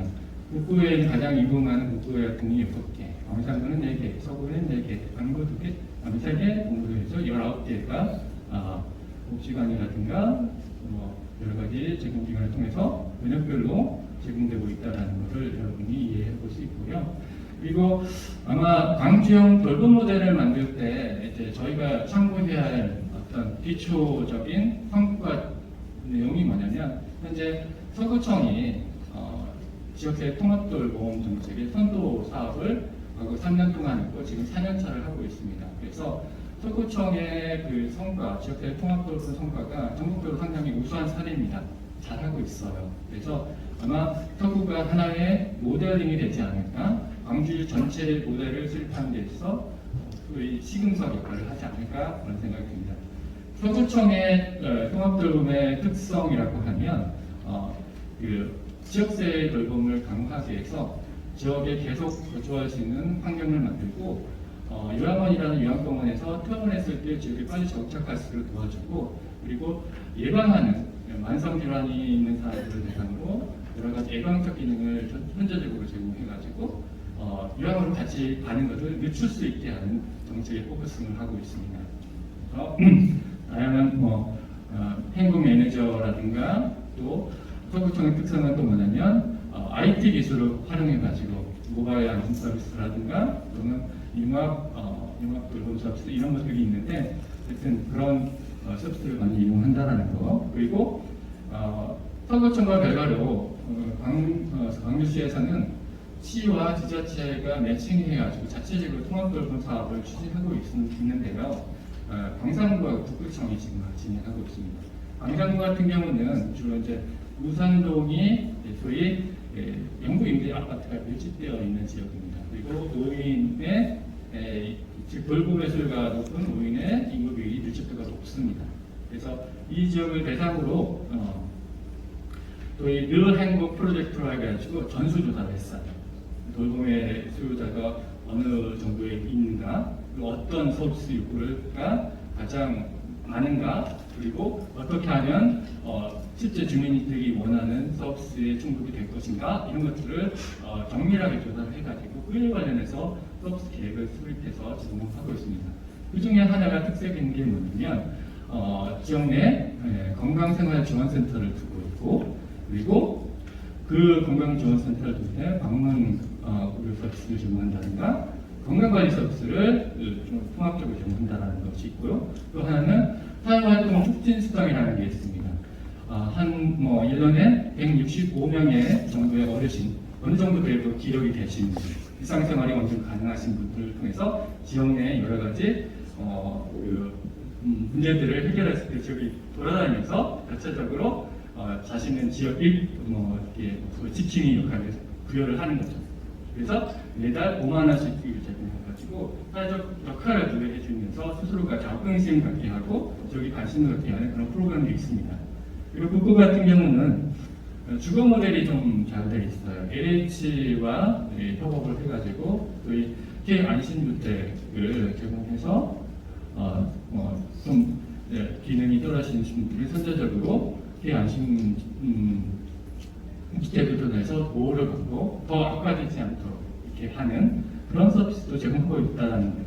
이렇게 우리 지역 같은 경우는 나름대로 미래에 돌봄에 대해서 일방적으로 선제적으로 준비를 하고 있습니다. 이것들을 좀 더 잘 모아가는 그런 작업들이 필요할 것 같아요. 그리고 그러면 광주형 돌봄 모델을 만들기 위한 여러 가지 우려 사항들이 있는데 주요 쟁점 사항에 대해서 살펴보도록 하겠습니다. 먼저 과도한 사회적 입원과 불필요한 시설 입수 등을 통해서 사회적 비용 낭비를 위한 방안이 필요합니다. 그래서 재정 기출 혁신이라든가 이런 거, 아까 석재현 교수님이 발표한 내용 중에 돌봄 기금을 만들어서 보험하고 재정을 좀 합쳐가지고 유연하게 재정을 소요가 필요한 분들 재정을 연결해가지고 해결할 수 있는 그렇게 하는 방안도 장기적으로 검토될 수 있는 방안일 거라는 생각이 들어요. 그리고 제도 중심의 파편적 개혁, 아까 그림에서 나타난 후반에 제가 보여드렸던 각 제공기관들이 실제 돌봄 대상자에게 각각이 제공되는 그런 형식이 아니라 중간에 매개적인 케어 매니지먼트 시스템을 통해서 조정돼서 제공되게 되면 좀 더 서비스 만족도가 높겠죠. 당연히 그런 것들이 필요하고요. 그런 것들이 실제 지역거주 노인들의 삶에 있어서의 과거에 내가 살았던 삶의 일상성을 최대한 유지시킬 수 있고 스스로의 자유 선택권을 유지함으로써 자기의 존엄감을 훼손하지 않는 범위에서 마을 기반에서 소극 서비스 정원 체계가 필요가 있다는 거죠.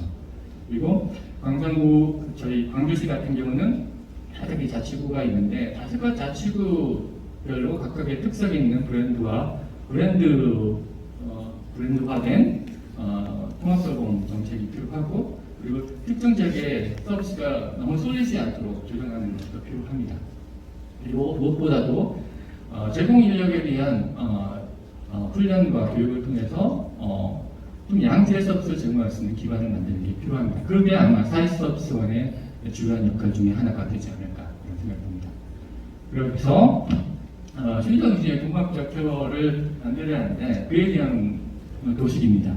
즉 노인 돌봄 대상자가 다양한 서비스 기관들이 이 주위에 있고 그 기관들이 서로 밀접하게 연계를 해서 노인들에게 최적의 서비스 제공할 수 있게 만드는 방법들이 우리가 생각해 볼 수 있다는 거죠. 그리고 이거는 케어 매니지먼트 시스템인데요. 좌측에는 서비스 공급 제공 주체들이 있고요. 즉 가족 돌봄이 가능한 가족 돌봄이 하고요. 자원봉사를 통해서 서비스 연계를 할 수 있고, 공공이라든가 사회보험, 이웃 병원들이 있고, 여기 이제 서비스 패키지 느끼고요. 우측에는 서비스 수요자들의 다양한 서비스 욕구들이 있습니다. 욕구별로 나타나고 그 욕구별로 따라서 대상자가 노인이든 장애인이든 정신장애인이 될 수가 있는데 이런 모든 대상자의 돌봄을 소위 케어 매니지먼트 시스템에서 전문적인 코디네이터 통해서 표준적으로 평가되고 그 평가된 욕구에 따라서 서비스를 특시적으로 연결하는 그런 시스템이 만들어지게 된다면 통합적인 케어가 가능하다는 거죠. 그리고 마지막으로 지속 가능한 감정 돌봄 모델을 구성하기 위해서는 기존에 존재하는 다양한 법제도를 정리해서 좀 통합적으로 유기적으로 할 수 있는 실마리를 제공하는 게 필요하고, 우리 지역에는 돌봄을 제공하는 공공기관도 있지만 대부분 민간기관이 더 많습니다. 그래서 민간기관의 협조 또는 파트너십이 상당히 가장 시장 관건적인 요소가 아니지 않을까 그런 생각이 듭니다. 그래서 공공과 민간의 상생적 파트너십이 필요하고, 그리고 사회 서비스 내 공공성 확대를 통한 공공안전성 서비스 인력의 양대 서비스 제공할 수 있는 그런 시스템을 만드는 거 필요하고, 서비스 품질을 안정적으로 관리하기 위해서는 서비스 품질 관리 전담 비율을 마련해서 연차별로 평가를 해가지고 계속해서 서비스 제공기관들이 서비스 개선 노력을 할 수 있도록 해야 할 것 같습니다. 그거를 이제 각 주체별로 이러한 노력들을 하게 되면 가능하다. 이렇게 광주형 돌봄 모델이 가능하다 부분이 이 그림을 통해서 보여지는 겁니다. 이상으로 제 발표를 마치겠습니다. 감사합니다.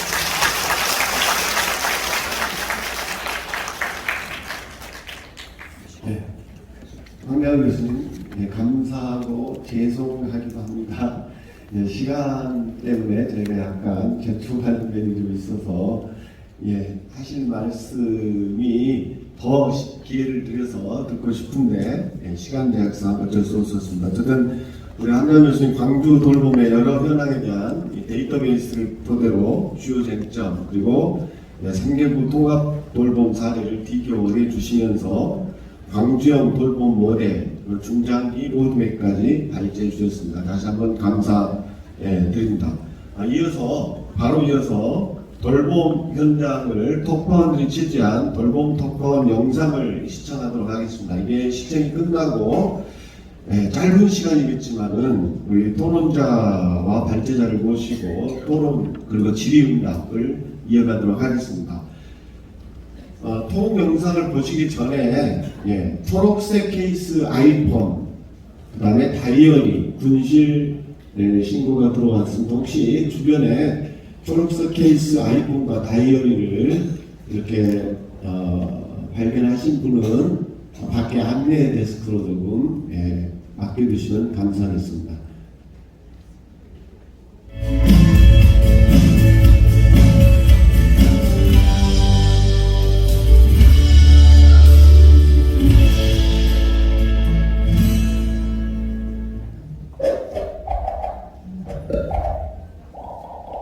안녕하세요. 저는 북구 다음대 노동센터 남산사랑로에 다니는 동천초 6학년 정지용입니다.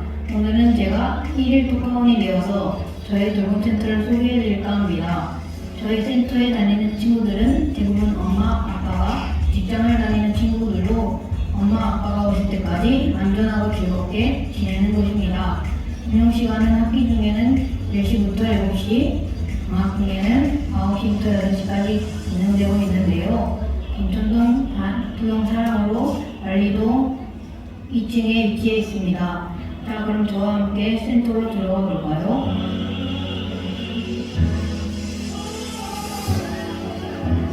여기 벽에 걸린 캠퍼스들은 저희 개소식 때 참석해 주신 내부인들의 축하 메시지인데요. 하나 소개해 볼까요? 너희들은 엄마 아빠의 꿈이고 희망이다. 건강하고 씩씩하게 자라거라. 시장님의 메시지고요. 교육감님, 부총장님, 서비스 원장님, 그 외 많은 분들이 오셔서 축하해 주셨답니다. 이 사진들은 센터에서 했던 다양한 활동 사진들인데요. 저희 돌봄센터에서는 우리들의 창의성 발달을 위해 이처럼 다양한 프로그램들을 하고 있답니다. 이제 센터 안으로 들어가 볼까요? 먼저 이곳에서 손을 씻고 안으로 들어갑니다. 여기는 사무방, 이쪽은 주방, 그리고 우리가 활동하는 공간입니다.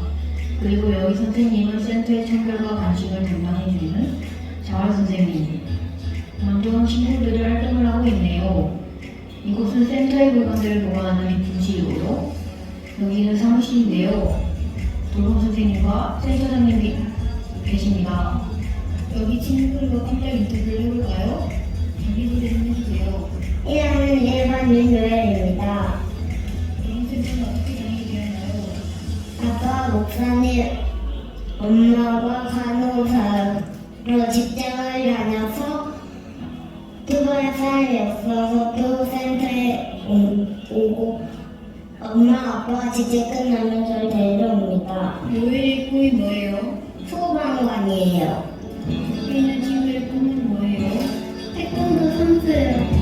과학자가 되고 싶어요. 저는 이모티콘 디자이너가 돼서 돈도 많이 벌고 싶어요. 나가 되고 싶어요. 미래의 꿈들로들이 따뜻하고 안전한 도구를 받으며 꿈을 키워가는 즐거운 배울터. 엄마 아빠에게는 안심이 되는 저부터 동네에는 눈물을 나는 아나운서인 남산사랑으로 돌봄센터에서 1일 톡파원 정지용이었습니다.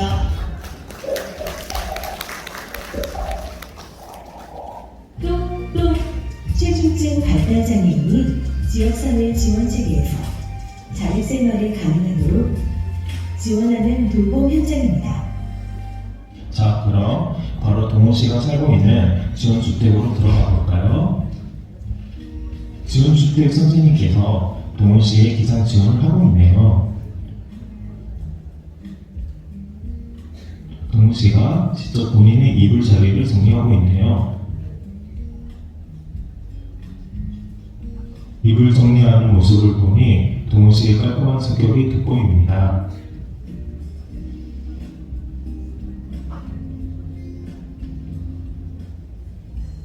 아침 식사도 매일 거르지 않습니다.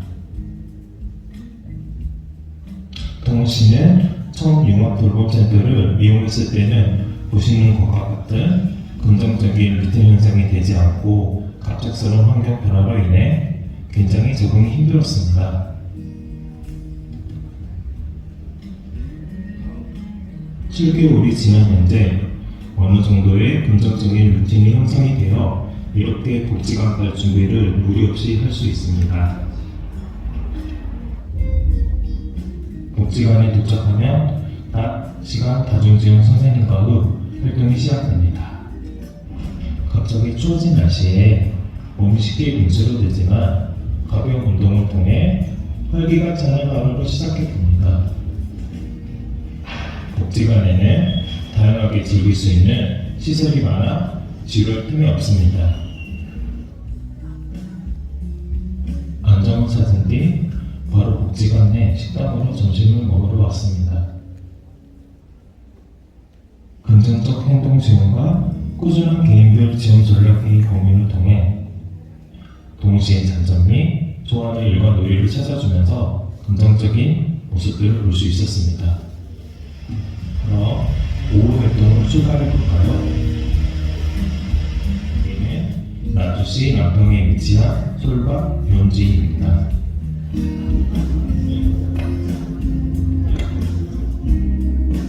선생님께서 동우 씨를 위해 마시멜로우를 굽고 있네요.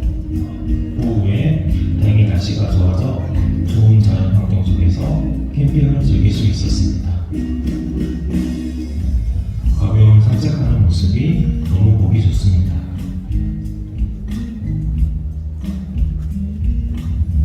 이제 복지관으로 들어가 볼까요? 오늘 하루에 대해 이야기하면서 하루를 받아보는 시간을 가집니다. 복지관 첫 방문 시 소리를 지르면서 뛰어다니던 동우 씨의 예전 모습과는 달리 굉장히 평온한 모습이에요.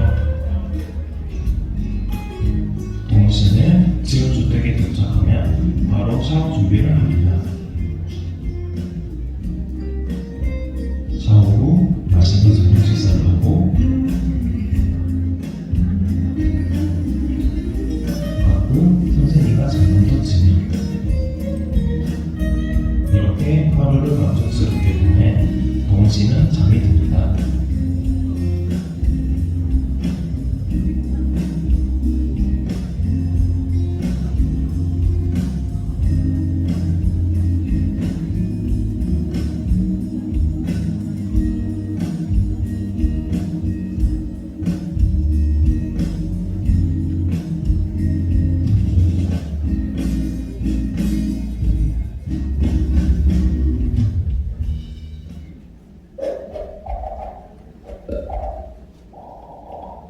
안녕하세요.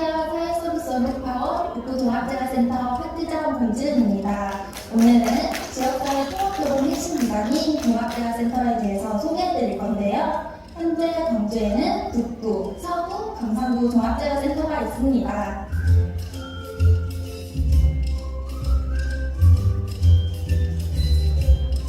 자, 여기는 제가 근무하고 있는 북부종합재활센터입니다. 다 함께 가보실까요?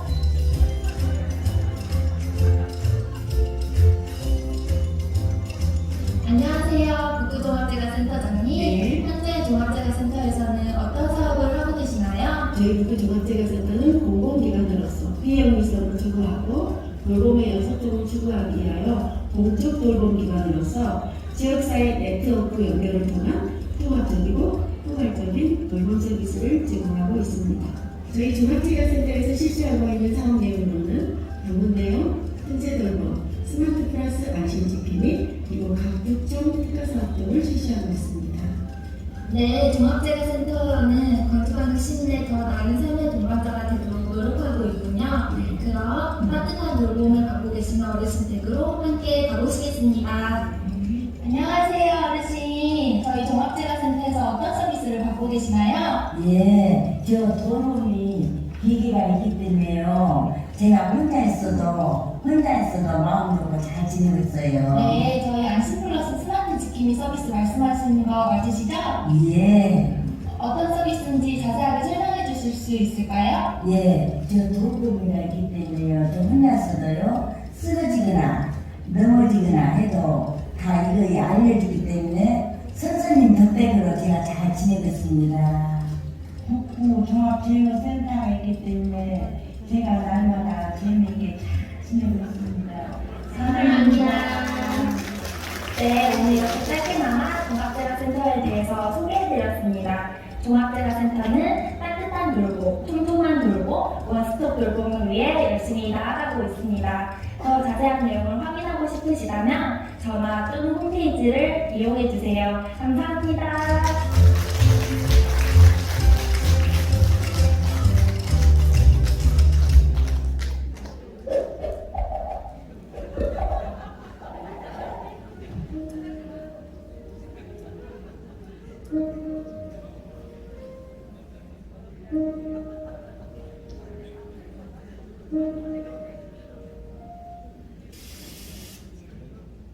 게으르고 나태한 사람, 뜨기가 노력하고 자신이 백수에서 할 일을 하지 않는 연구원 팀장님,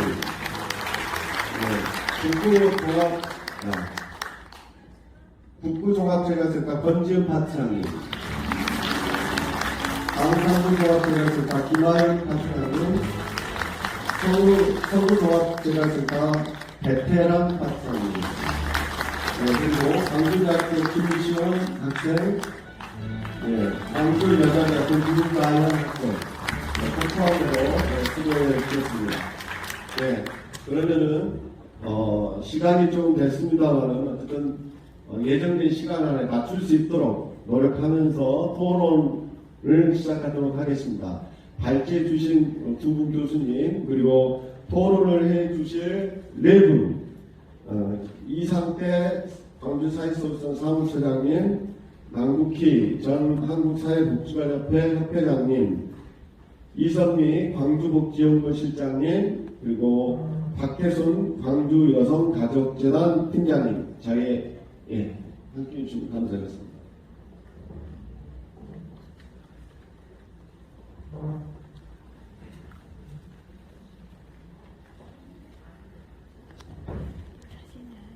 토크쇼도 너무 재밌었고 또 주제 발표도 너무 각기 다른 분야의 의미가 있었던 것 같습니다. 한 분 한 분 1시간 이상의 시간을 드려도 부족할 텐데 짧게 이렇게 진행돼서 아쉽게 생각합니다.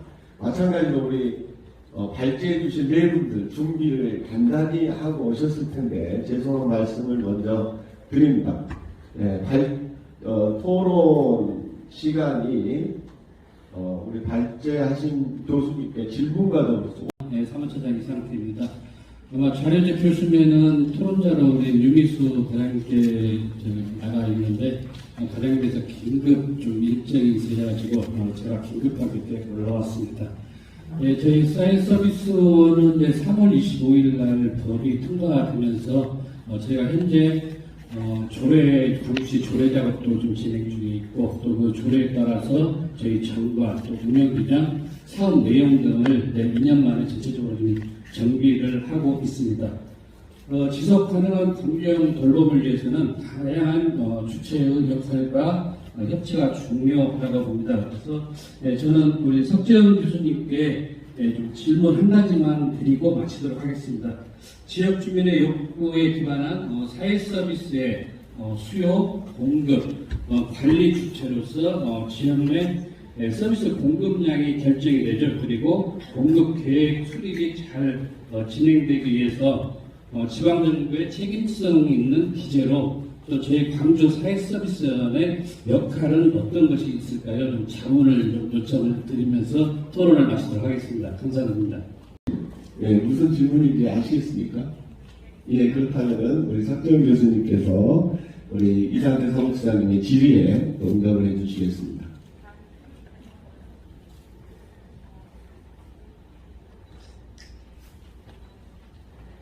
주셔서 감사합니다. 지금 지방 정부가 이 사회 서비스 수요와 공급의 관리 주체로서 어떻게 책임성 있게 역할을 할 수 있겠냐, 그러니까 그런 기제가 무엇이냐라고 질문을 해주셨는데요.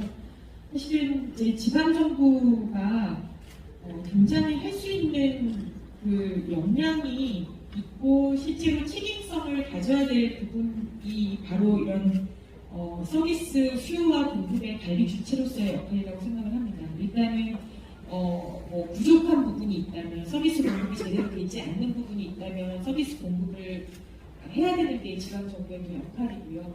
그리고 또 민간기관들이, 제공기관들이 진 퇴출과 관련해서 권한을 가지고 관리 감독하고 진입과 퇴출을 규제하는 것도 지방정부의 역할이죠.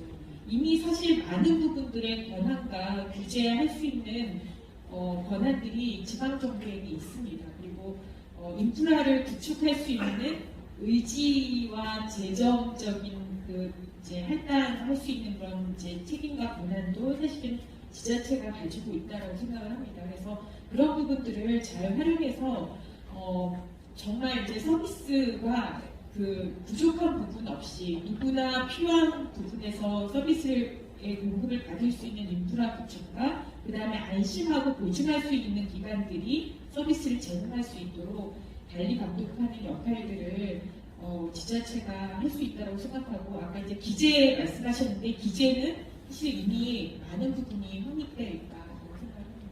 이석재 교수님의 주제 발제에서도 이미 그런 부분이 잘 드러나 있는 것 같습니다. 지속가능한 책임 돌봄의 생태계 구축과 관련돼서 이야기하시면서 지방정부의 책임성, 특히 지역 돌봄 기금의 조성 이런 이야기 이미 자료에 많이 나와 있는 것 같습니다. 저는 대답 감사드립니다. 다음은 우리 이선미 실장님께서 두 번째 토론을 이어가겠습니다. 네, 공동연구원 이선미입니다. 이상태 처장님께서 너무 짧게 간결하게 말씀을 해주셔서 심적으로 굉장히 부담이 되는 상황이지만 저도 이제 간단하게 말씀을 드리도록 하겠습니다. 새 교수님께서 발제하신 내용을 보니까 좋은 돌봄이나 지속 가능한 돌봄을 위한 필요 조건이 세 가지 정도로 압축이 되었습니다. 첫 번째는 대상자의 존엄성, 그러니까 대상자 중심의 대상자의 권리가 보장이 되는 그런 존엄성이 보장되는 질 좋은 서비스를 제공해야 된다라는 것이 첫 번째였고요. 두 번째는 공공성을 전제로 한 전달 체계 개선이 필요하다라는 게 두 번째 요인이라고 생각이 되고요. 세 번째로는 서비스 제공 인력과 재정의 지속 가능한 확보가 필요하다. 이게 이제 제가 발제문을 쭉 보면서 좋은 돌봄이나 지속 가능한 돌봄을 위한 필요 조건이라고 정리가 되었습니다. 석재훈 교수님께서 발제하신 내용 중에 사회적 돌봄 체계의 다충족 구조라는 부분이 있었습니다. 자기 돌봄을 토대로 해서 제도적 돌봄, 그리고 더 나아가서 공동체 돌봄을 얘기하시면서 생태 체계 구축에 대해서 말씀을 하셨는데요. 이 공동체 돌봄과 관련해서 저는 제도적 돌봄과 공동체 돌봄이 함께 나가야 되지 않을까라는 생각을 조금 했습니다. 그래서 공동체 돌봄의 효율성 증대를 위해서는 지역 주민들의 지역사회 돌봄에 대한 인식 변화가 기본적으로 필요하지 않을까라는 생각을 했습니다. 돌봄의 주체도 돌봄의 객체도 모두 지역사회가 되어야 되는 것이고, 이 돌봄이라는 것이 돌봄 기획자나 돌봄 제공자의 노력만으로는 성공할 수 없는 것이라는 생각이 있기 때문에 우리 효과를 증대시키기 위해서는 지역 주민들의 돌봄에 대한 합의, 또 참여 이런 것들이 바탕이 돼야 된다라고 생각이 됩니다. 그렇게 하기 위해서 예를 들면 자원봉사와 돌봄을 연결을 한다거나 또는 노인 일자리와 돌봄 지역사회 돌봄을 연결을 한다거나 이런 다양한 방법들, 또 지역사회보다 협의체 같은 이런 지역 내에 분포되어 있는 존재하는 여러 기관들과의 네트워킹을 좀 더 강화한다거나 이런 여러 가지 방법들을 통해서 이 지역사회의 돌봄에 대한 인식 변화, 이게 함께 나아갈 때 제도적 성공도 더 효율적으로 진행되지 않을까 이런 생각을 해봤고요. 두 번째로 보건과 복지의 연계가 상당히 중요하게 지금 얘기가 되고 있습니다. 이제 보건이라는 측면에서 최근에 이제 재활 서비스 제공이 상당히 돌봄에서 중요한 이슈로 얘기가 되고 있는 것 같습니다. 실제로 이제 앞에서 황정화 교수님께서 말씀해 주셨던 광산구의 지역사회 통합돌봄 사업 같은 경우에 제가 이제 내부 자료를 잠깐 볼 수 있는 그런 기회가 있었는데요. 광산구 같은 경우에 방문 건강관리나 방문 진료, 그 다음에 방문 재활 같은 보건의료 서비스가 제공이 되고, 그 다음에 기타 이제 요양 생활 지원 주거 서비스 제공이 되고, 돌봄 서비스를 진입하기 이전에 건강력 강화를 예방하기 위한 이런 활동들이 진행이 됩니다. 근데 실제로 이 사업을 1년 동안 진행을 하고 나서 결과를 따져보니까 기존에는 이제 의료급여가 보통 매년 8%에서 10%씩 증가를 했었는데 결과를 보니까 이 지역사회 통합돌봄을 하고 나서 결과를 보니까 의료급여가 전년 대비 2%밖에 상승하지 않는, 결과적으로 이 의료급여 비용이 굉장히 절감된 우수 사례로 외부 자료에 나와 있더라고요. 그래서 저희가 이제 지역사회 통합돌봄을 얘기를 할 때 복지 차원에서의 접근은 기본이고, 보건적인 측면을 어떻게 유입시켜가지고 연계해 나갈 것인가에 대한 부분도 생각을 했습니다. 연계선상에서 저희 그 석재훈 교수님께 좀 질문을, 또 석재훈 교수님께 질문을 하게 되네요. 예. 저희가 이제 민선 8개 공약 중에 광주다음 통합돌봄센터 조성이 있습니다. 여러분도 아시겠지만, 광주다음 통합돌봄센터 조성은 사회적 돌봄이라는 거에 대한 관심이 얼마나 큰지, 또 앞으로 얼마나 이 영역이 중요한 부분이 될지를 나타내는 어떤 그런 공약사항이라고 생각이 되는데요. 저희 지금 광주광역시 사회서비스원에서는 종합재발센터를 운영을 하고 있고, 노인 맞춤 돌봄 방역지원단을 운영을 하고 있습니다. 그래서 사회서비스원의 이런 기존 조직들하고 지역사회 통합돌봄하고의 관계는 어떻게 형성이 돼야 될지, 앞에서 이제 플랫폼의 형식을 말씀을 하셨는데, 구체적으로 역할 정립이 어떻게 돼야 될지에 대해서 의견을 주시면 도움이 될 것 같습니다. 이상입니다. 사회적 책임을 강조하고 있습니다. 그래서 이런 사회적 책임은 공평한 분배를 말씀을 드리는데, 시간 관계상 줄여서 말씀을 드리자면, 아까 석정 교수님께서도 처음 발표의 서두에서 공공성을 말씀하셨습니다. 그래서 공공성에 대해서는 공평하고 함께 이루어지는 공정성과 공동체에 의해서 이루어지는 통합돌봄을 이야기하고 있고, 이런 통합돌봄도 공공과 민간기관의 관계의 중요성을 나타내기도 하고 있습니다. 그렇기 때문에 공공과 민간의 협력이 굉장히 필요하다고 볼 수가 있겠죠.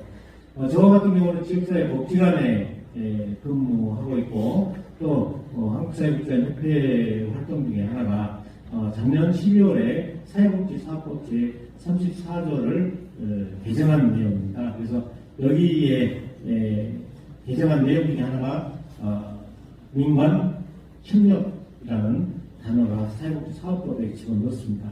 그동안 우리가 공공과 민간의 정례적이고 빈번한 활동적인 이런 관계가 이루어지기 바랬지만 그동안 그렇지 못했습니다. 민간의 협력은 아주 부족했습니다. 그래서 우리가 공공성 확보를 통해서 통합돌봄을 이루어 나간다는 것은 결과적으로 주민들에게 공평하고 공정한 공생의 원칙 하에서 생태체계적인 협력 관계를 이룸으로써 이루어 나간다라고 볼 수가 있겠습니다. 그래서 현대의 이런 통합돌봄은 이런 사회적 불평등 구조를 평등의 구조의 관계로 만들어 나가고, 더 나아가서 서비스에 대한 보편성, 공정성, 공정한 배분 관계를 만들어 나간다라고 볼 수가 있겠습니다. 그래서 누구나 삶의 질이나 인간의 존엄성에 대해서 중요한 가치를 이뤄나가는 배경이 되어야 된다고 볼 수가 있겠습니다.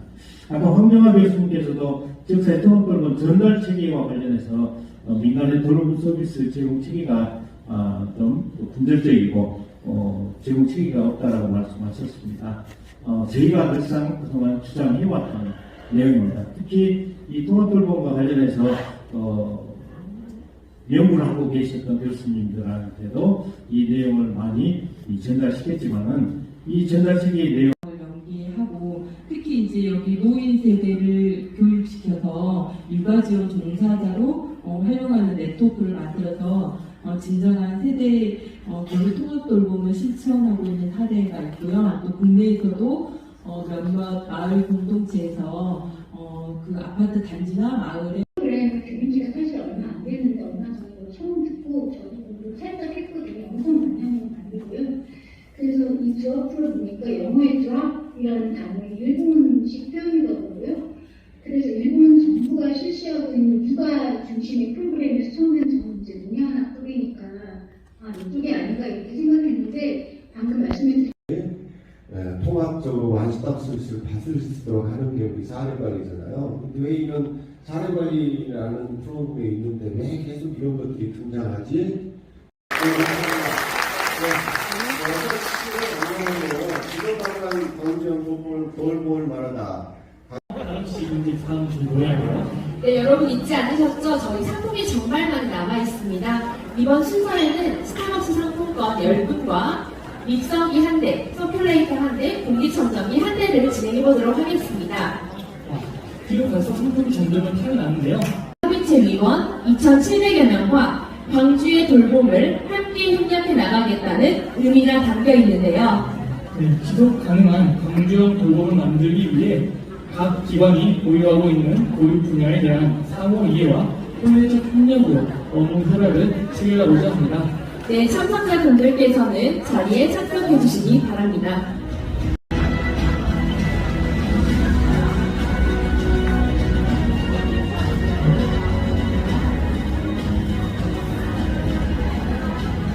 참석자를 소개하겠습니다. 광주광역시 사회서비스원 조호근 원장님 참석하셨습니다. 광산구 지역사회보장협의체 위원장이자 광주광역시 지역사회보장협의체 연합회장님이신 강용선 회장님 참석하셨습니다. 동부 지역사회보장협의체 배용태 위원장님 참석하셨습니다. 서구 지역사회보장협의체 홍하늘 실무협의체 위원장님 참석하셨습니다. 남부 지역사회보장협의체 이선미 위원장님 참석하셨습니다. 북부 지역사회보장협의체 송은순 위원장님 참석하셨습니다. 네, 이번 협약의 목적은요, 각 기관의 사회적 가치 창출과 지역복지 네트워크를 위해 업무 협조와 상호 간의 협력 체계 구축을 통해 궁극적으로는 지역사회 복지 증진을 위함입니다. 네, 주요 협력 내용은 첫째, 시민 대상 사회복지 교육 관련 상호 협력. 둘째, 복지 사각지대 대상자 발굴 및 서비스 제공 상호 협력 체계 구축. 셋째, 지역 주민의 욕구를 반영한 통합적인 서비스 발굴. 넷째, 지역사회 인적 물적 자원 연계 및 조직화 협력. 다섯째, 기타 각 기관이 협약의 목적을 달성하는 데 필요하다고 협의한 사항입니다. 이상으로 주요 협약 내용 설명을 마치겠습니다. 있겠습니다. 위원장님들께서는 협약서에 서명해 주시기 바랍니다. 본 협약으로 광주사회서비스원과 광주지역사회보장협의체, 5개구 지역사회보장협의체는 지속가능한 광주형 돌봄을 만들기 위해 상호 이해와 호혜적 협력으로 복지 서비스 질 향상과 지역사회 복지 증진에 함께하게 됩니다. 네, 감사드립니다. 다음은 기념 촬영이 있겠습니다. 네, 협약서를 들어주시겠습니까? 앉아서. 네, 큰 박수 부탁드립니다.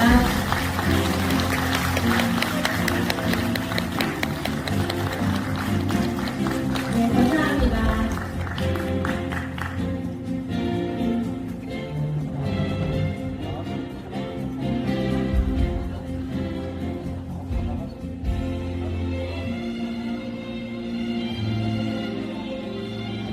네, 앞쪽으로 나오셔서 기념 촬영, 추가 촬영하도록 하겠습니다.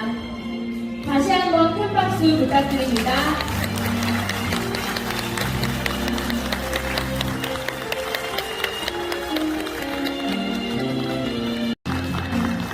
네, 이상으로 어머니 협약 순서를 모두 마치고요. 그 이후로 이제 아까 하지 못했던 그리고 앞으로 남은 마지막 용품 추첨을 진행하도록 하겠습니다. 네, 이번에는요, 믹서기 1대, 신세계 상품권, 서큘레이터 2대, 공기청정기 2대, 노트북 1대, 무선청소기 1대를 추첨합니다.